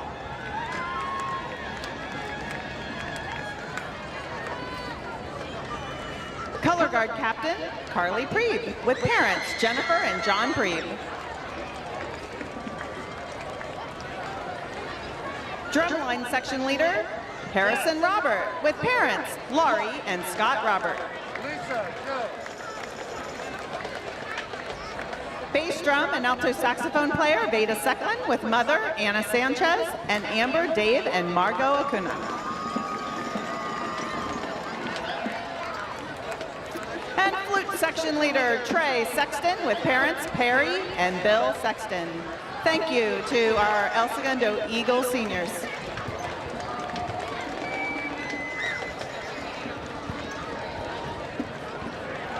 Hello, Miss Richmond coming at you. I am so excited to be announcing these lovely senior cheerleaders. Each of these amazing young women hold a special place in my heart. Not only are they talented athletes, but also made lasting impressions as students in my classroom. I cherish each and every one of you and have no doubt that you guys will go on to conquer the world. First up, I have the beautiful and talented Camelia Moore, escorted by her mother, Anna Moore, and father, Cameron Moore. Camelia has cheered for 3 years. She hopes to attend Yale University and pursue a medical degree. She will be a natural, and her sense of ease and comfort will heal many lives. Next, we have the wonderful and very intelligent Camille Patterson Gregory. She's escorted by her beautiful mom, Vanessa Patterson. Camille has been cheering for a total of 7 years, 3 of them being as a varsity cheerleader at ESHS. She hopes to attend USC in the fall as a business marketing major. Next, we have the clever and adorable Natalie Letchworth, escorted by her mother, Tara, father, Daryl, and sister, Savannah. Natalie has been cheering for 5 years. After Natalie graduates, she hopes to attend Loyola Marymount University. She wishes to obtain a master's in history and become a history teacher herself, putting her amazing creativity and patience to work every day. Next, we have our homecoming queen, Sierra Rowland. Sierra has been on varsity cheer for 4 years and hopes to cheer at San Jose State University next year as a freshman. She is escorted by her mother, Dr. Miller, father, Mr. Rowland, and aunt, Noemi. Last but not least, we have our lovely homecoming princess, Catherine Phelps. She's escorted by her parents, Elaine and Mark.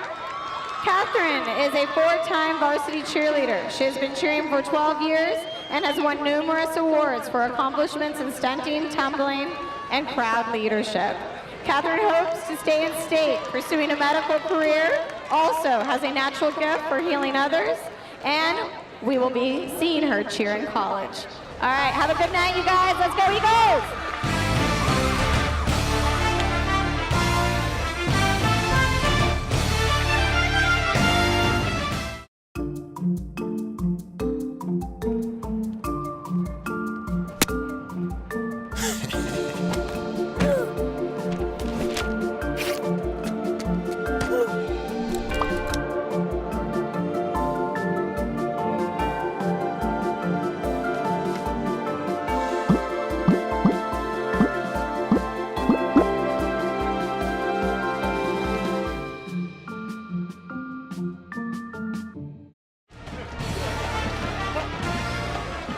Hello everyone and welcome inside Hazeltine Field for the start of the third quarter. Before we break down the action in the first and second quarter, let's go down the field to Emily Griegley. Thanks, Egidio. Over the last 7 years, Coach Chev has created a tradition surrounding senior night. And what he did was he predicated a message around a Bible scripture saying that if you're willing to be great, you have to allow yourself to serve others. So during a little ceremony yesterday before the game, the seniors chose a player or two to take their cleats home for the night to wash and clean. Each senior passes these shoes onto the underclassmen and shares with the team why he or they have impacted him. So now, being that it was game day, the underclassmen brought the shoes back nice and squeaky clean for them to play in, and the underclassmen would tell the seniors why they were important to them and how they impacted their lives throughout the last few years. It reminds these young men that there is so much more in life than just football, and that being a leader and serving others is what's important as they grow into becoming young men. Egidio? Thanks, Emily. That's a terrific tradition that's passed on from seniors to juniors here at El Segundo. But I think Jordan Wilmore, the absence of number 1 not being in the starting lineup, has affected the Cardinals offense, but also helped the Eagles here. Jonathan Watson back to receive, he does. There's Pinkston in front of him with blockers. And it looks like he brings it right at about the 35-yard line, and that's where the Cardinals will start the third quarter. By number 35, Marcellus Henry.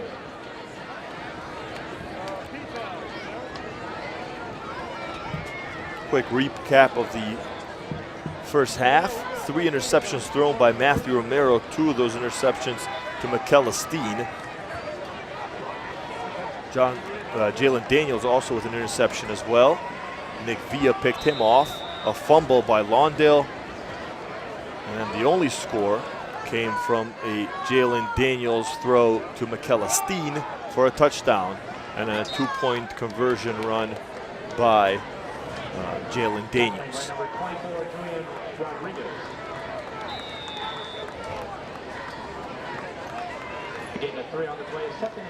So I think a lot of people tuning into this game were surprised that it's not already 30-25. 8-0. Both defenses doing a terrific job holding on here. Like I said, Lawndale usually is, from what I've seen them so far, have been a slower starting team. They usually pick it up in the third and fourth quarter. There's the pass on second down to Steen. Just shy of another first down.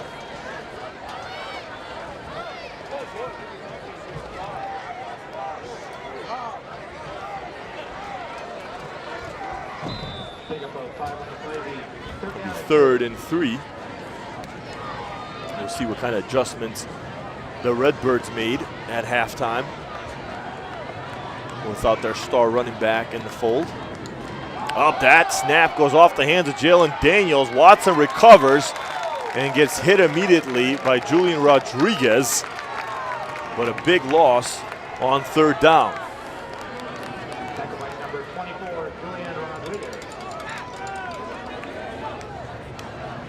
It was third and short for the Cardinals. Now brings up fourth and long and a punting situation. There have been issues all night long. Terrence Bridgewater, the center for the Cardinals, and Jalen Daniels has just had some issues. There have been either high snaps, low snaps, or the last one off of Daniels' hands.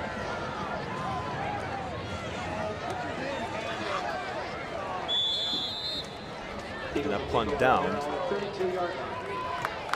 past the 30.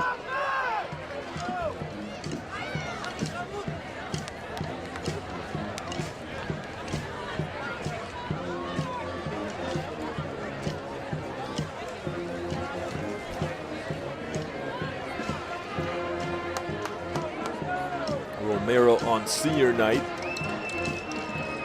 Not having a good statistic night. 3 interceptions. He has 2 more quarters in front of his home fans. And a big game, a game that's still anybody's ball game here. Only 8-0. Wasn't sure if there was a fumble. Looks like there is. The Cardinals come up with it.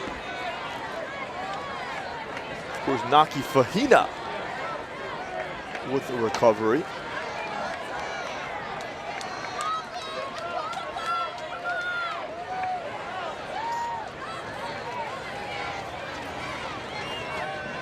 Just like that. It's a turnover once again on down. Not on down, excuse me, it's a turnover, just a turnover due to a fumble.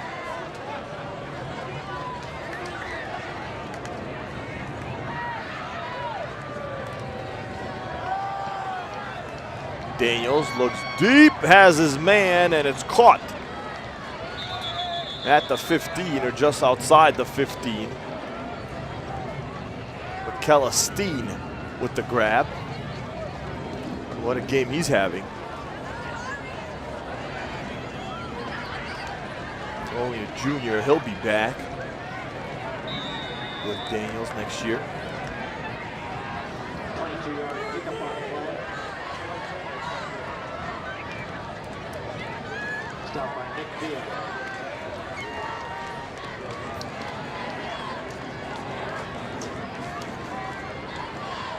Daniels under center, looking for Steen once again, and has him. McKellasteen, touchdown, Cardinals. The second receiving touchdown for number 7. And the 6'2" junior is having one heck of a game.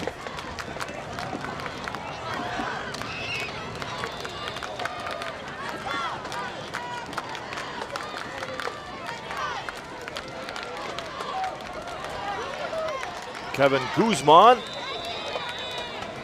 makes it 15-0, Cardinals.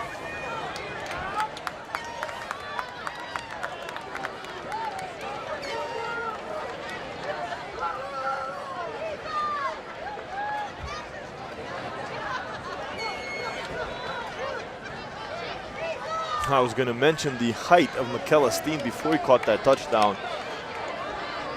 He caught the pass to get him to that spot, and he's 6'2", leaps up in the air. He's a good receiver. He's a good defensive back.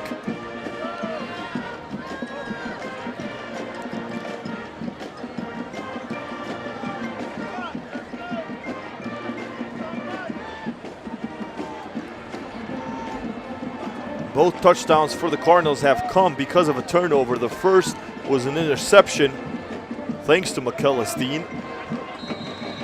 And then a fumble recovered by Fahina. And then 2 touchdowns from Daniels to Steen.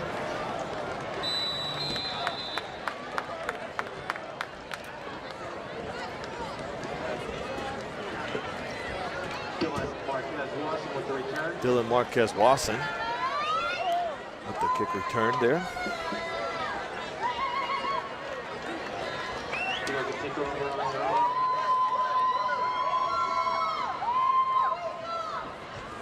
.918 remaining here in the third quarter. Let's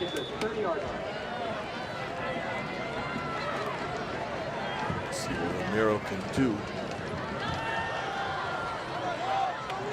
And they run it with Gorte straight up the middle.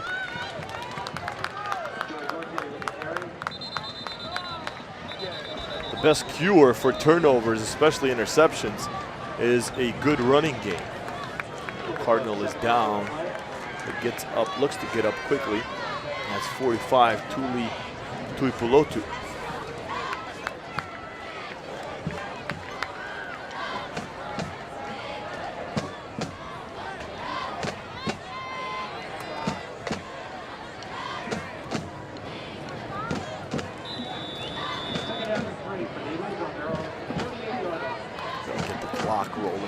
here in the third quarter. Still only a 2-possession game.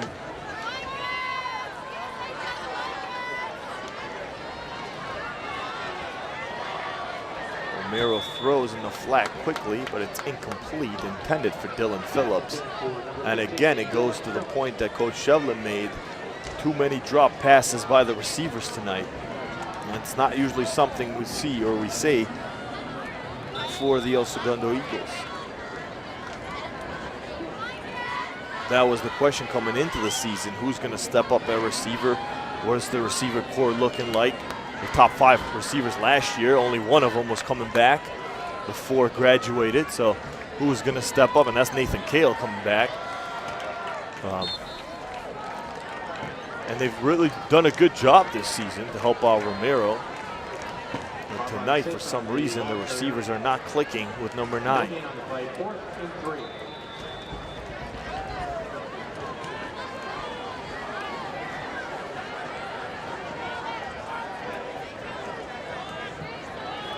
You see the frustration on the face of Armand Saison, and just the way things are going on offense for the Cardinals. Just cannot get it going here. It's definitely frustrating in a game where, especially, they played so well in the first 2 quarters, and you're in there. It's a team that nobody predicted you to beat, but you're hanging in there with them. You're at home.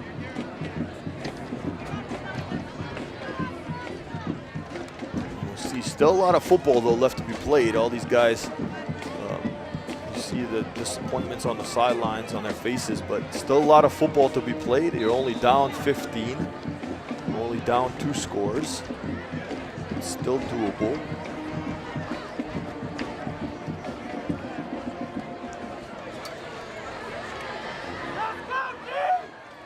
Man in motion for the Cardinals.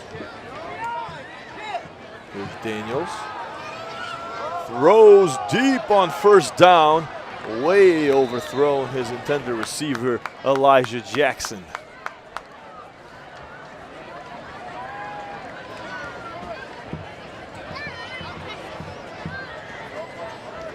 Jackson, another tall receiver, 6'1", 175. Was one of the players spotlighted in that game against Culver City on Fox Sports.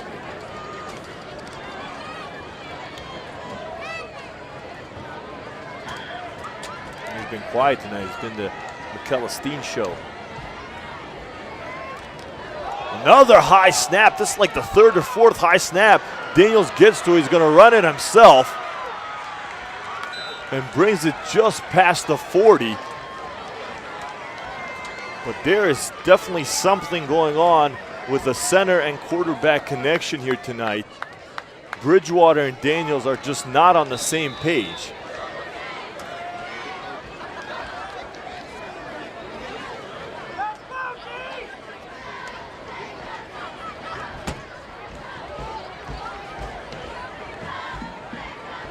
And this is not a new center or anything like that, or a new quarterback. These guys have played together all year long, and they fix it by going under center. But hit right away is Jonathan Watson. Luis Beas is having a terrific game on defense.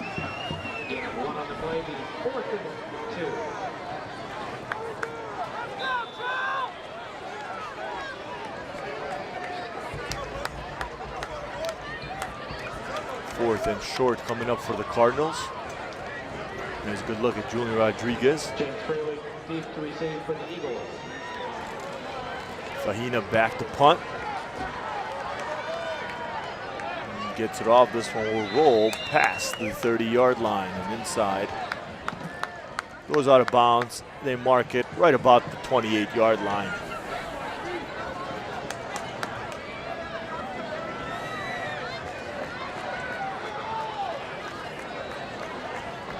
With 6 minutes and 31 seconds remaining here in the third quarter, that's where Romero and his offense will try to get through this hard-nosed Cardinals defense.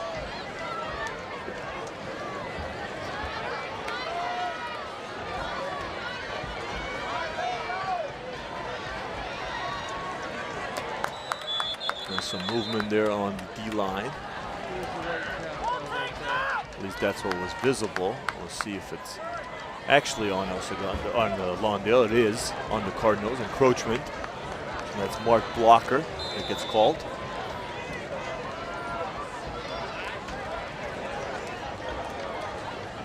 Interesting, they're putting Blocker now inside there. You see him, number 15. He's a defensive end. They're putting him as defensive tackle. They've kicked out Fahina, who's a defensive end, tackle to defensive end. That's because Keon Pinkston isn't in. There's Romero, keeps it himself.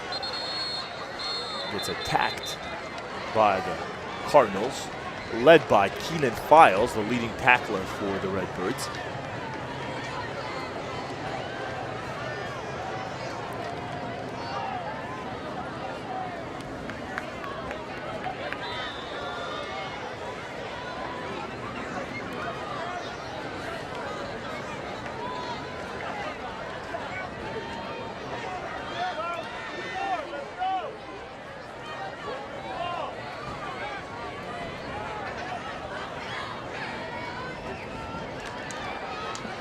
Bring up a second down and 4. Second and 4 coming up for Romero. Has Armand Saison to his right. Looking to throw, just not enough time, and gets sacked again. This time Tuli Tuipulotu with the sack.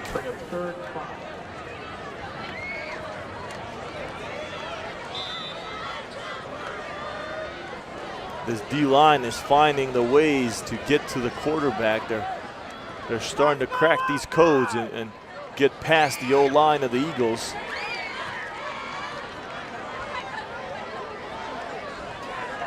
And it's frustrating Romero, as you can see. Play action. Pressured again, gets it off to Armand Saison. There's a flag that comes in late. Saison did make the catch. Tuipulotu hit Romero instantly, but I believe he's going to get called for roughing the passer, and yes, he is, as he charged at him right after he got the ball out.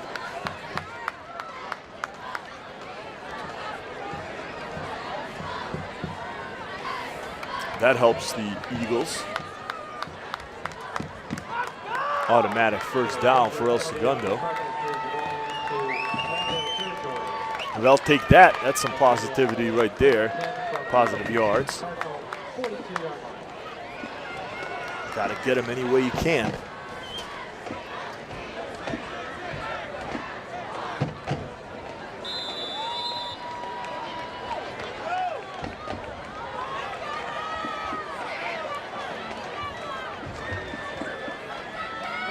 Here's Romero, play action. He has Armand Saison. What a catch by Saison, one-handed grab. Nice scramble for the ball, but he was already down. But wow, what a catch.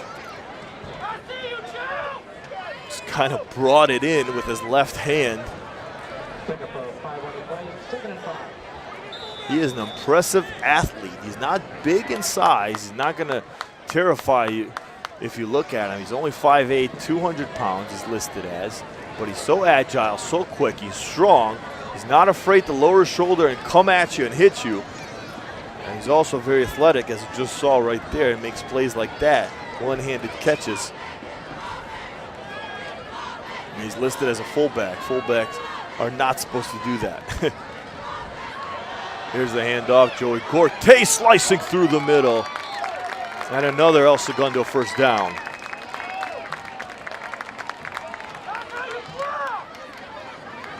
Now they're feeling it. This offense is feeling it. That big late hit penalty on the Cardinals kind of gave a little life here to El Segundo.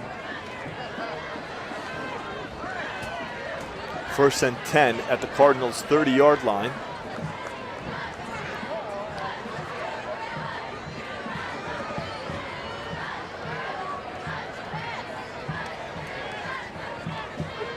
Romero under center. Gives it right up the middle. Gorte.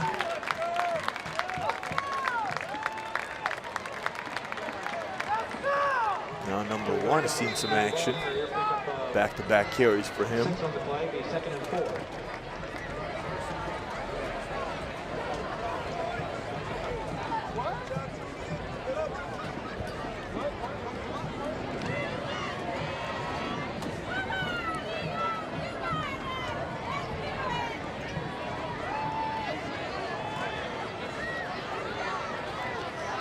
Romero. Look at this trickery. James Freilich will throw it in the end zone. It's intercepted. Did he stay in bounds though? That's Stan Livingston who came up with the pick. Nathan Kale was the intended receiver. And the trickery did not work.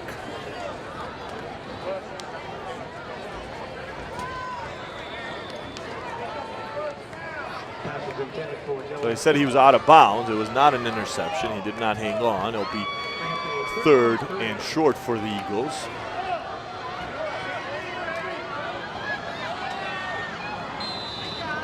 Gorte looking like Armand Saison there, lowering his shoulder and trying to pound it inside.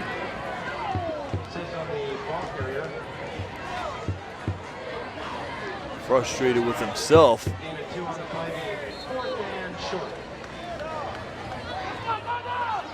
Just about a yard shy of the first down. An interesting call here, what Coach Shevlin will do on 4th and 1.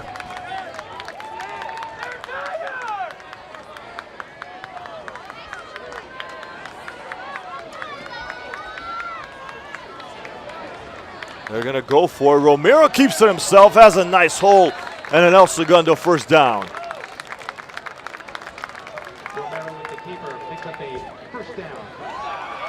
That's a great job by the big guys up front.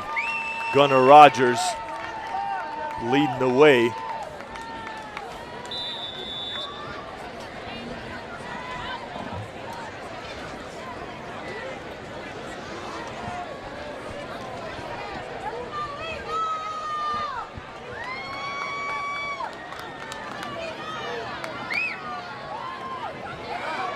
There's Gorte, inside has room.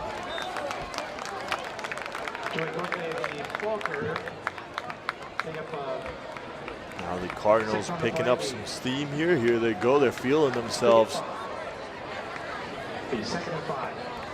And the big question is, can they finish? That's what they have not been able to do here tonight. They haven't been able to sustain these long drives and finish. 2nd and 5. There's some flags that come in.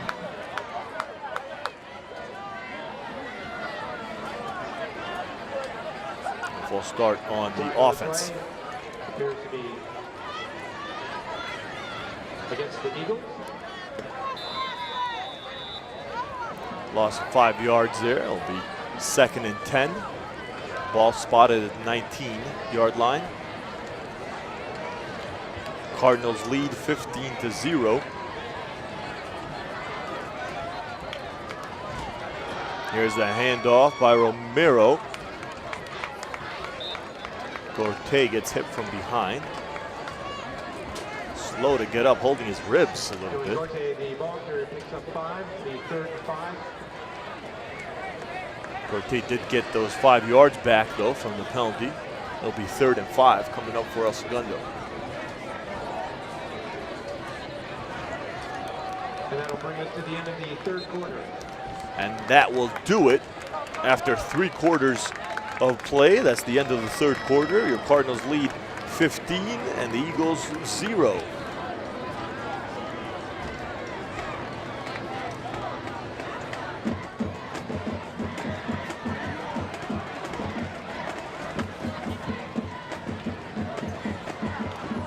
Some interesting facts found out about Lawndale High School. The football program was established in 1959.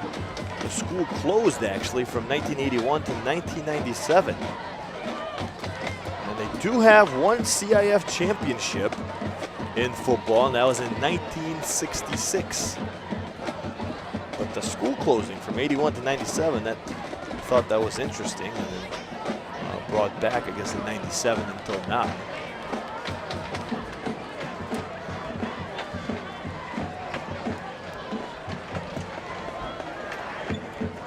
There's Beas chatting with one of the assistant coaches.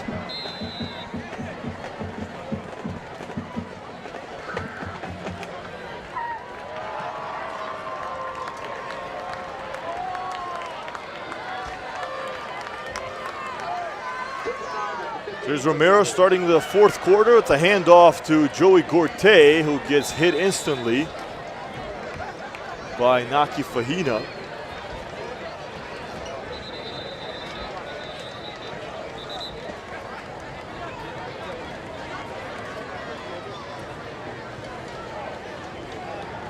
We have a Cardinal down. That's Fahina. Injury timeout for one of the Cardinals on the field. Let's go down the field to Emily Griegley. Thanks, Egidio. It is a special night because it's senior night, but it's also special because it's their last home game this season. And behind me, well, everyone's in pink. That's because the student section is calling this a pink out. El Segundo School is selling pink t-shirts to raise money for a great cause. It's October, therefore, it's for Breast Cancer Awareness Night. Thanks, Emily. Big name schools that want this kid next year. He's a good athlete. I hope he's okay right there. Looks like they're just stretching his leg out.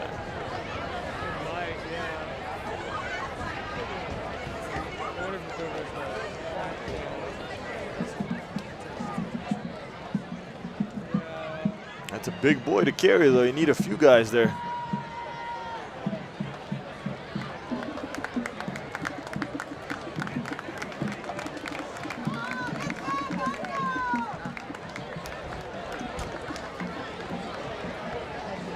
Hope that Fahina is okay.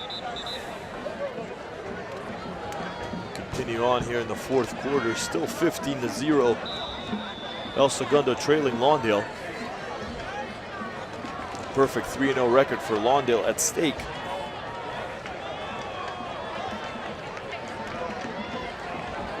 The Eagles will attempt a field goal. James Freilich, the kicker. I guess not. They'll just to fake him out. Man in motion, Nick Villa will be the quarterback. They're gonna go for it on fourth and short. He rolls out, looks in the end zone. Too many white jerseys there, and it's intercepted. Nick Villa gets intercepted, and it comes back the other way. Josh Barbarian once again with running space and finally tackled by number 58, Connor Michael. And Barbarian gets his second interception of the evening.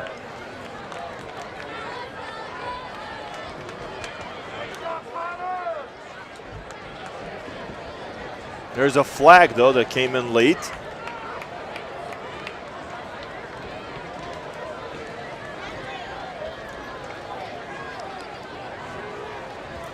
So on fourth and short, the Eagles looked like they were going to go for it with a field goal attempt with James Freilich there. Then Freilich moves out as a receiver. Nick Villa was the holder. Villa became the quarterback. They looked to throw in the end zone. Way too many white jerseys, though, defending. And Nick Villa gets intercepted by Josh Barbarian.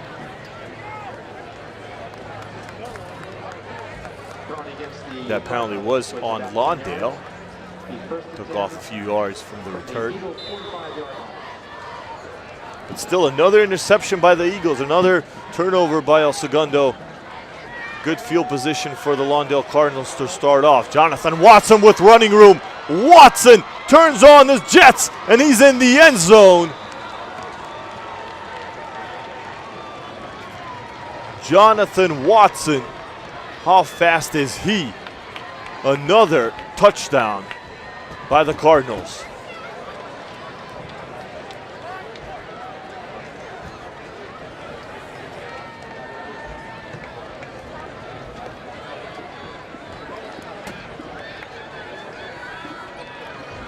had 2 rushing touchdowns before tonight's game. That was his 3rd rushing touchdown of the season for number 3.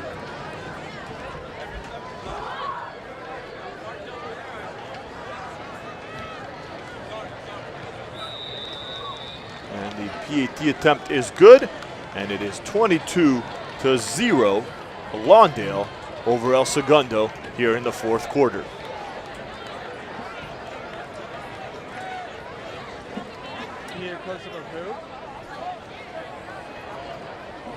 So another touchdown by the Cardinals, thanks to another turnover by the Eagles.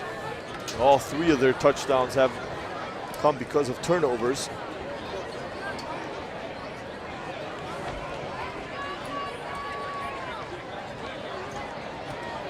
And it can't get more frustrating than that.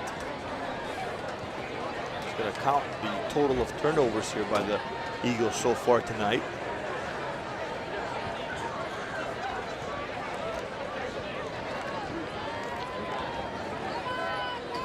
Five total turnovers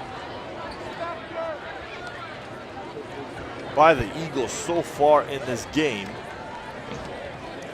And it's hard to win games when you turn the ball over 5 times.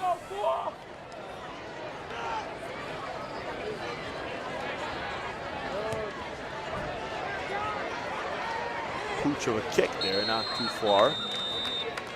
Gets fielded just past the 30.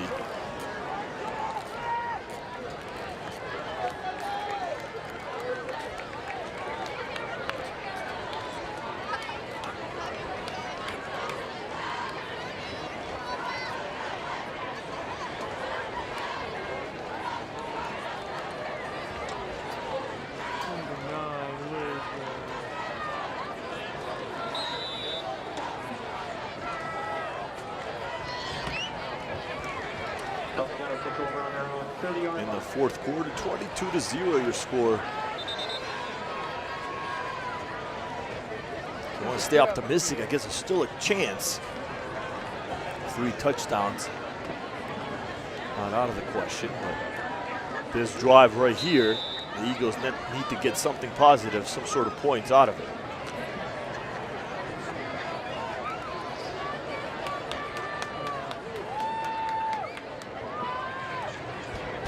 There's Romero under center. Handoff on 1st down. Slicing through the defense is Joey Gorte. Nice gain on 1st down. Picks up 10 yards on the play. 1st and 10, Eagles.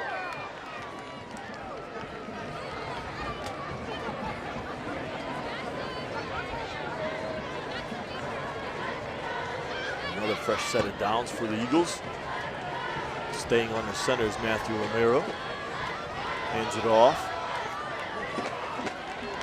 Well, the ball comes loose, but I believe the runner was down already. Armand Sace on the runner this time. Armand Sace on the ball carrier. Pick up about 2 on the play. It's 2nd and 8. Gain of 2 for Saison.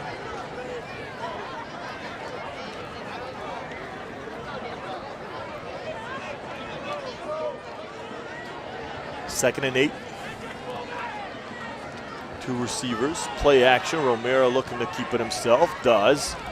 And just stumbles forward for a few yards. Matt Romero with the keeper. Pick up 2 on the play. 3rd and 6.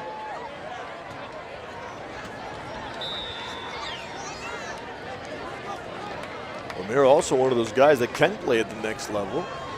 Had a few conversations with Coach Shevlin about that, and I know he's torn between baseball and football, but he's definitely, if he would choose football, definitely a good quarterback, has a lot of intangibles. A good size, he can run, he can throw, he's got a big arm, has only gotten better.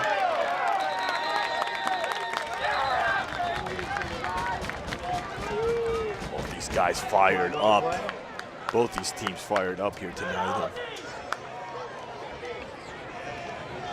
pass interference on defense. That's what Joey Gorte was clapping about. Be a first down for El Segundo. It gives them the ball now into Lawndale Cardinal territory.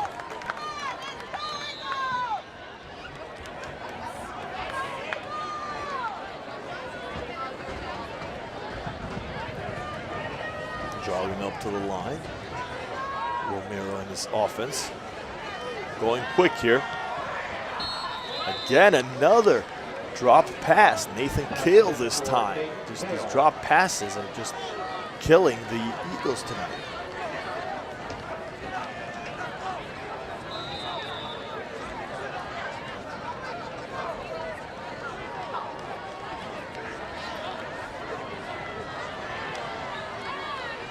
Be 2nd and 10 at the Cardinals' 41-yard line.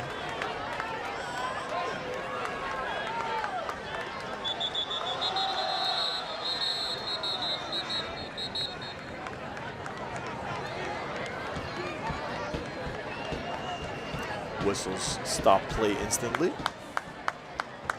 It's encroachment on the defense. Another penalty on Lawndale. Penalty against the Cardinals, offside. Move it up 5 yards. 2nd down and 5.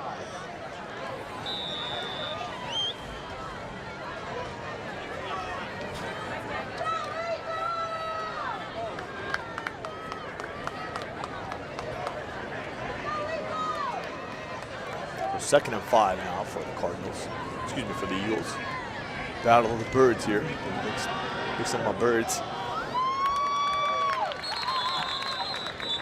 Pass completed to Dylan Phillips.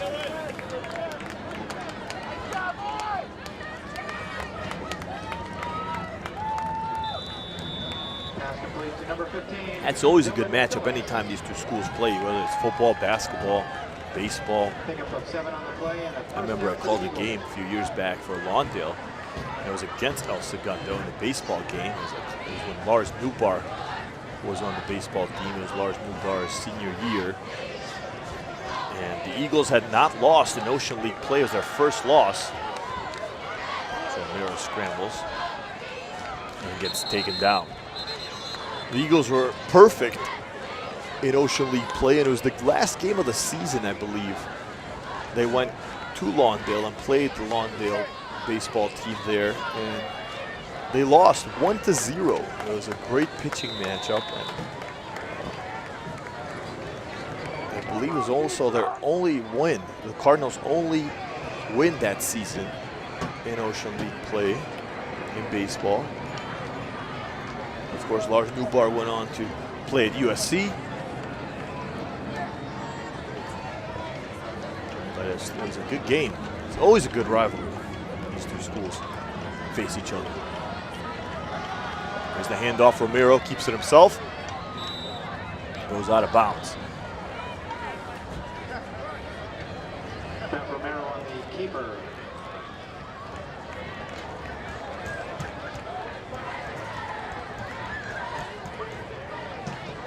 Pickup of 2. Be 3rd and 10. Romero's a really good runner. We haven't seen too much of his running ability, though, in this game. Definitely hurts you with his feet.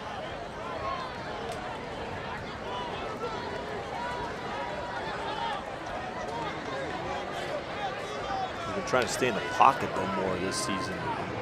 Be a traditional quarterback and throw. And there he goes. Throws deep as Joey Gorte open. And inside the red zone, the Eagles finally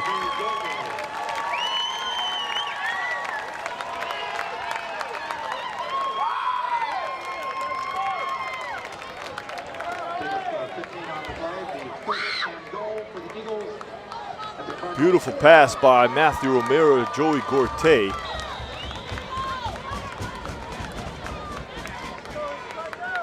And the Eagles threatening for the first time. Ball at the 5-yard line. 1st and goal for El Segundo. Romero under center. Hands it off to Gorte. Gorte gets hit and brought down after a gain of about 1.5 yards.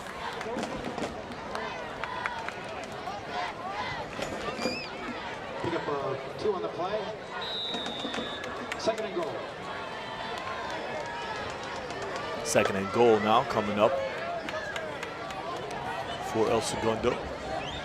A lot of options here. You got Gorte, Armand Saison, you got Romero, who can also run it himself. Last home game they used Gunnar Rogers in the running back. Romero rolls, keeps it himself. Touchdown, Eagles. Matthew Romero on senior night gets a touchdown.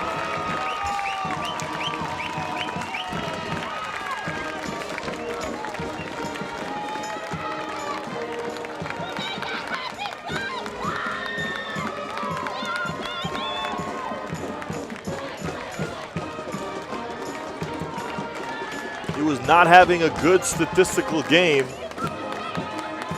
4 interceptions.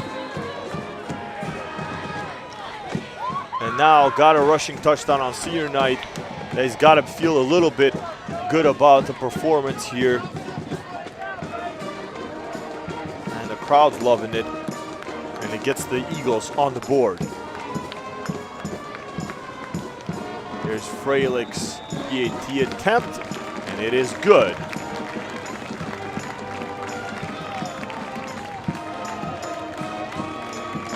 The Eagles now trail 22-7 halfway through the fourth quarter.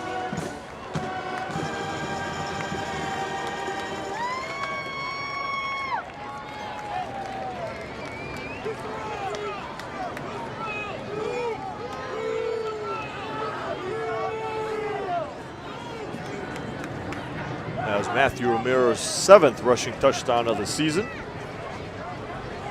Finally getting the Eagles on the scoreboard.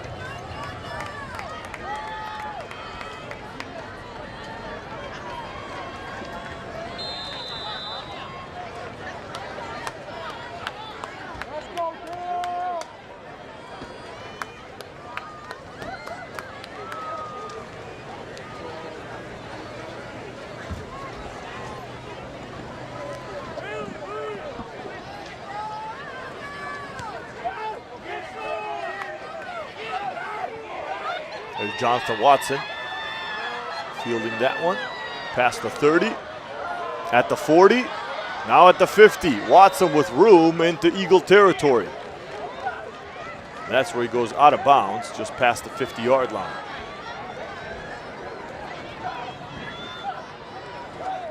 It's good the Eagles got the touchdown on the stat sheet. They were looking at another shutout. They were shut out by Culver City. And I did mention that game was stopped at halftime because of the weather, but it did result in a 28-0 score.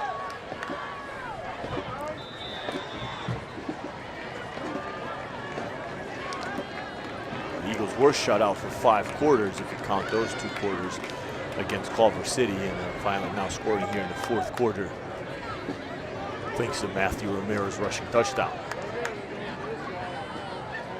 First and 10 for the junior quarterback, Jalen Davis. Hands off. Jonathan Watson with the short run. Tackle made by number 50, Bailey Greenberg.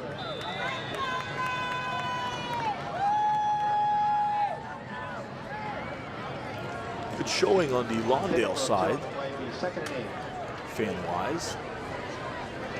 Good to see the schools that are nearby come out and watch and support these schools and these games and these kids.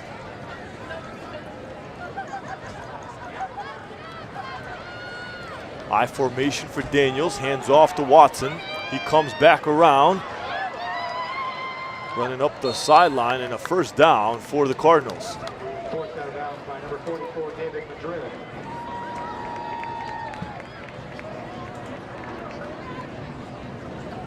Jonathan Watson's done a good job filling in tonight for Jordan Wilmore. He's also a senior, 5'8", 168. So he'll be graduating. A lot of their running backs are seniors. We'll see who steps up to carry the ball behind Jalen Daniels next year.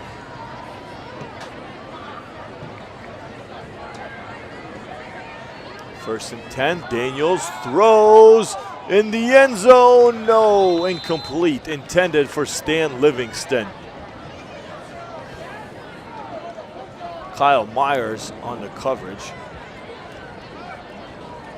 The junior corner. Had a big interception against Beverly Hills a few weeks back here at home.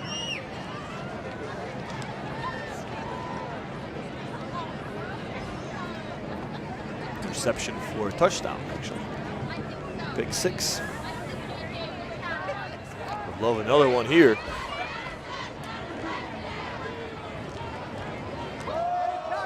Handoff Watson once again, the carrier, and his flag comes in the backfield.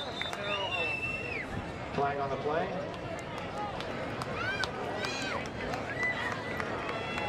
Be a holding call on the Cardinals.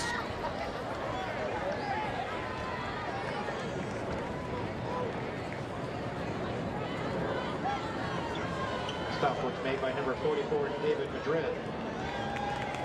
Holding call against the Cardinals. He's a back 10.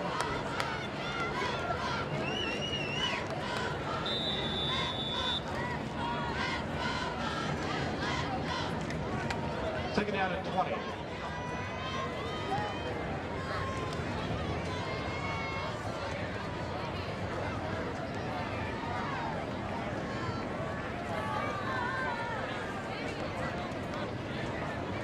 To 7. Second and long for Daniels. Hands off right up the middle to a new running back. Made by number 4, Ryan Rosser, the ball carrier. Rosser starts at outside linebacker. He's a senior, 5'10", 180 pounds. Third and 4. Third down and 4. We'll bring up 3rd and 4 for the Lawndale Cardinals here as this game nears the end.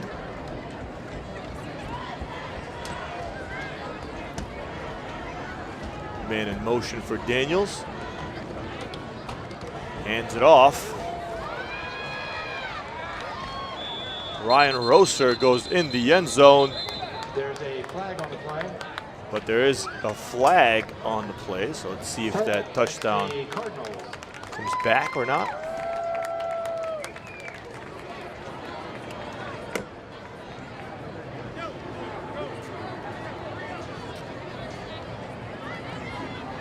Yes, it will come back. It's against the Cardinals.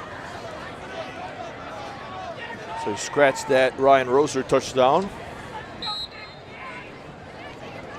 It'll be 3rd and very long for the Lawndale Cardinals. 3rd and 13. Ball spotted at the 20.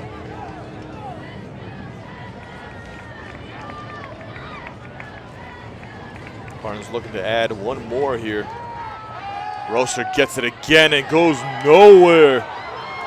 Oh, Daniels faked us all out. He was the ball carrier. Faked the defense and faked me out.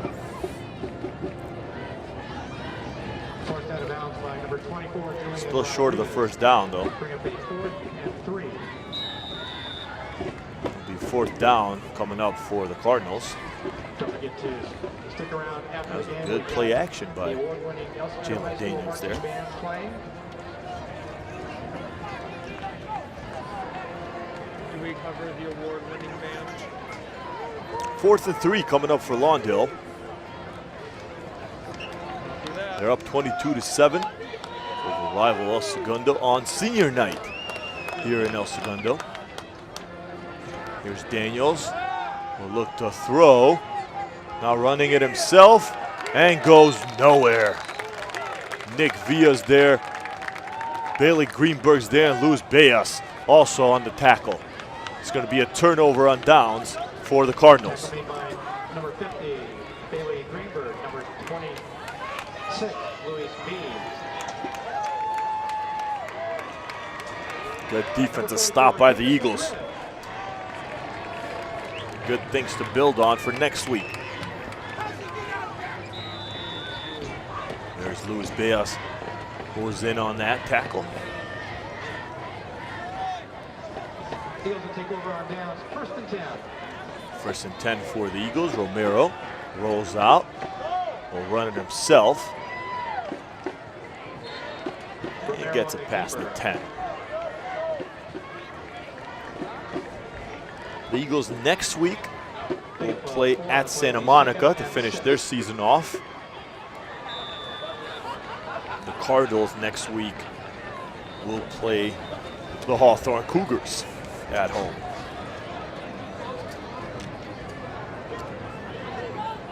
There's a good possibility that the Lawndale Cardinals win the Ocean League with an undefeated record. Of course, you never want to count out the Cougars. They're a tough team. They get better and better each game. That'll be a good game next week. Pick up of 8 on the play. 1st down, Segundo.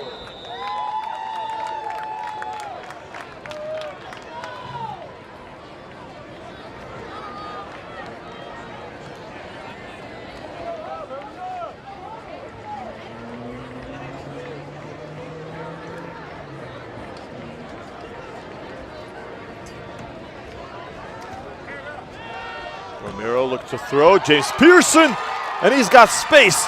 James Pearson with running room, just tackled before the 30-yard line, but a big 1st down. Big throw and catch from Romero to James Pearson, the sophomore.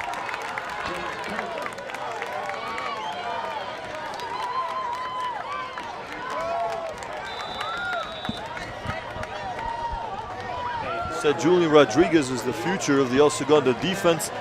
James Pearson is the future of the El Segundo offense. 6'2", 165-pound wide receiver. Only a sophomore, back for 2 more years here in El Segundo.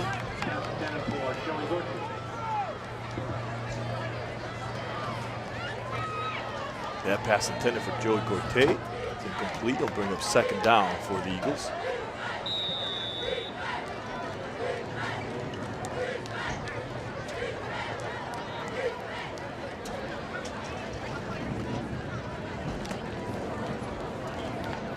Might be able to just synchronize it from there.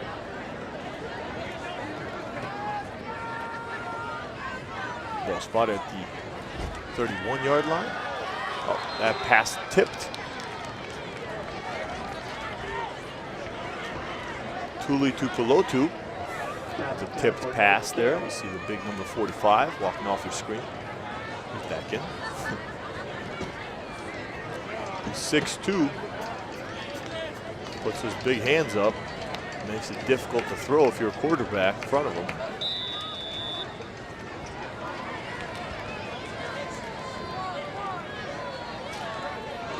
Bring up a 3rd down and 10. That's some movement on the line there by the Eagles. 51 and 56. Ben Villa and Adrian Wexler. I'd like to take this opportunity to wish a happy birthday to Tom Kale. That's going to move El Segundo back 5 more yards and be 3rd and 15 for the Eagles, making it more difficult to convert.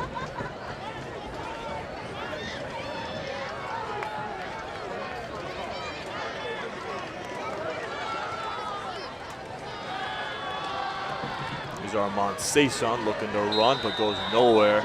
A wall of white jerseys in front of him.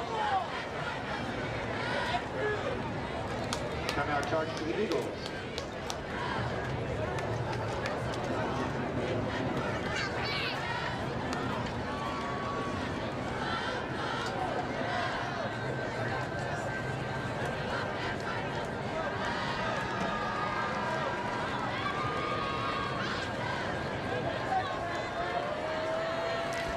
El Segundo offense would love one more offensive score. I know the seniors would here at home.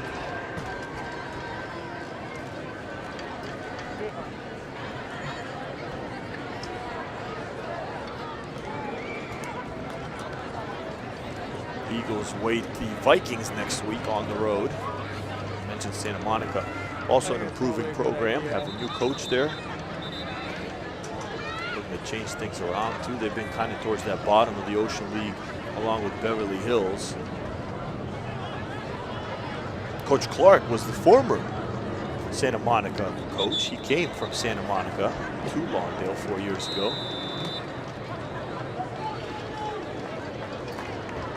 I remember I did a game with Lawndale versus Santa Monica when Coach Clark was the Vikings coach, that the quarterback gets hit with seconds, 2 seconds literally, on the play clock as he throws. Game can't end in a penalty. So there was a Hail Mary that won the game for the Cardinals against the Eagles. Another turnover here, another interception. Who else? Mikel Esteen. The 4th interception for Matthew Romero, and Mikel Esteen with running room and space will run this one back in the end zone. One ref signals touchdown, but I hear whistles. Usually that means it's coming back. The interception will stand though. The touchdown most likely will not.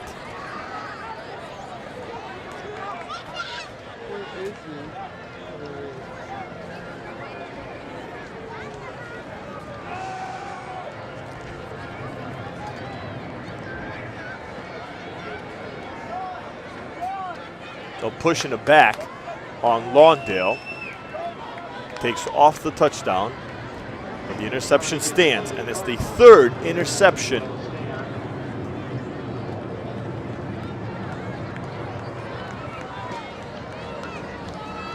for Mikel Esteen.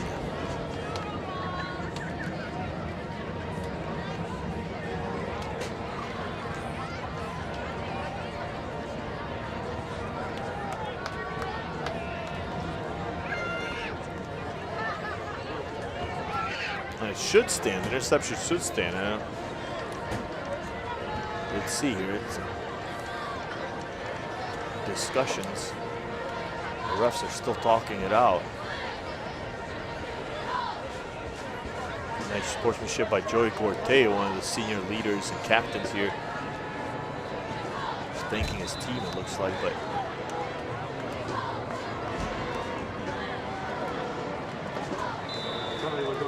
Cardinals on the return for holding.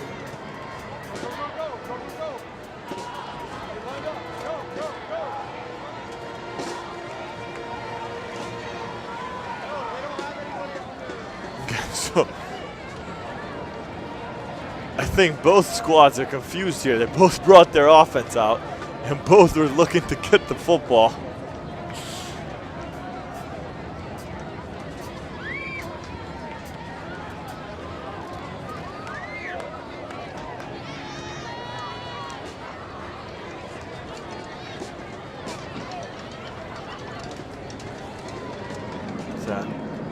Didn't do a good job. The rest didn't do a good job to clear it up. Who had the ball and who didn't?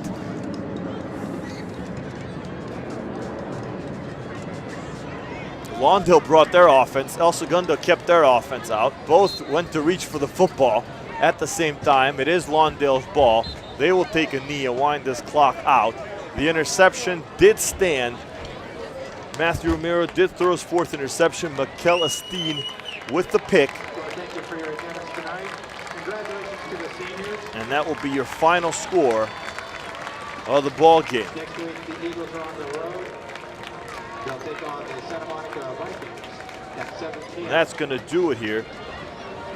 The final, Lawndale wins this one 22-7 to improve to 4-0 in Ocean League play, advancing to 7-2 overall. The Eagles will drop to 4-5 overall and 1-3 in Ocean League play. So confusing last few minutes to this game, which was a defensive stellar, but fitting. The turnover ends the game just like it started. An interception by Romero. 6 total turnovers by the El Segundo Eagles here tonight.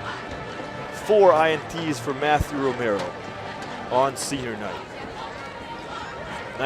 Not the night the Eagles were looking for, unfortunately, dropping here to 4-5 on the season.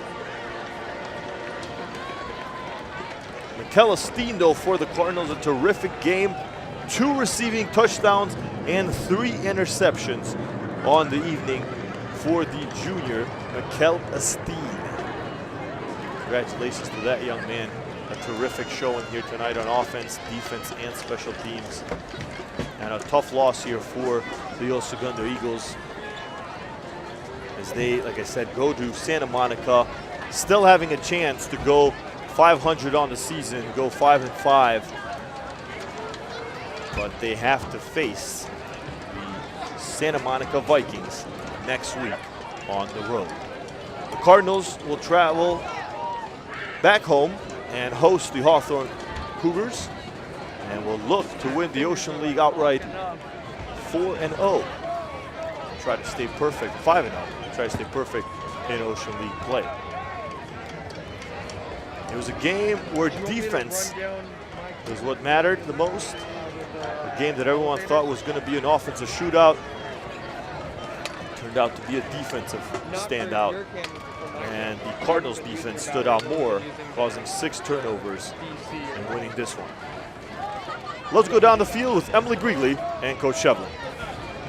Coach, obviously not the result that you wanted, but being that it is senior night, what can you say about this group of seniors? Oh, honestly, I couldn't be happier with the way we played tonight. I thought our kids battled and competed. I thought it was the greatest defensive effort of the season for us.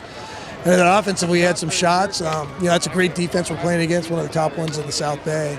And our kids were able to move the ball and have success.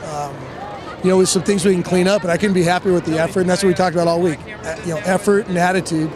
And it doesn't matter about who you're playing, it matters about how we perform. So I thought we performed great tonight. You're talking about moving the ball, and Joe Gorte made some great plays.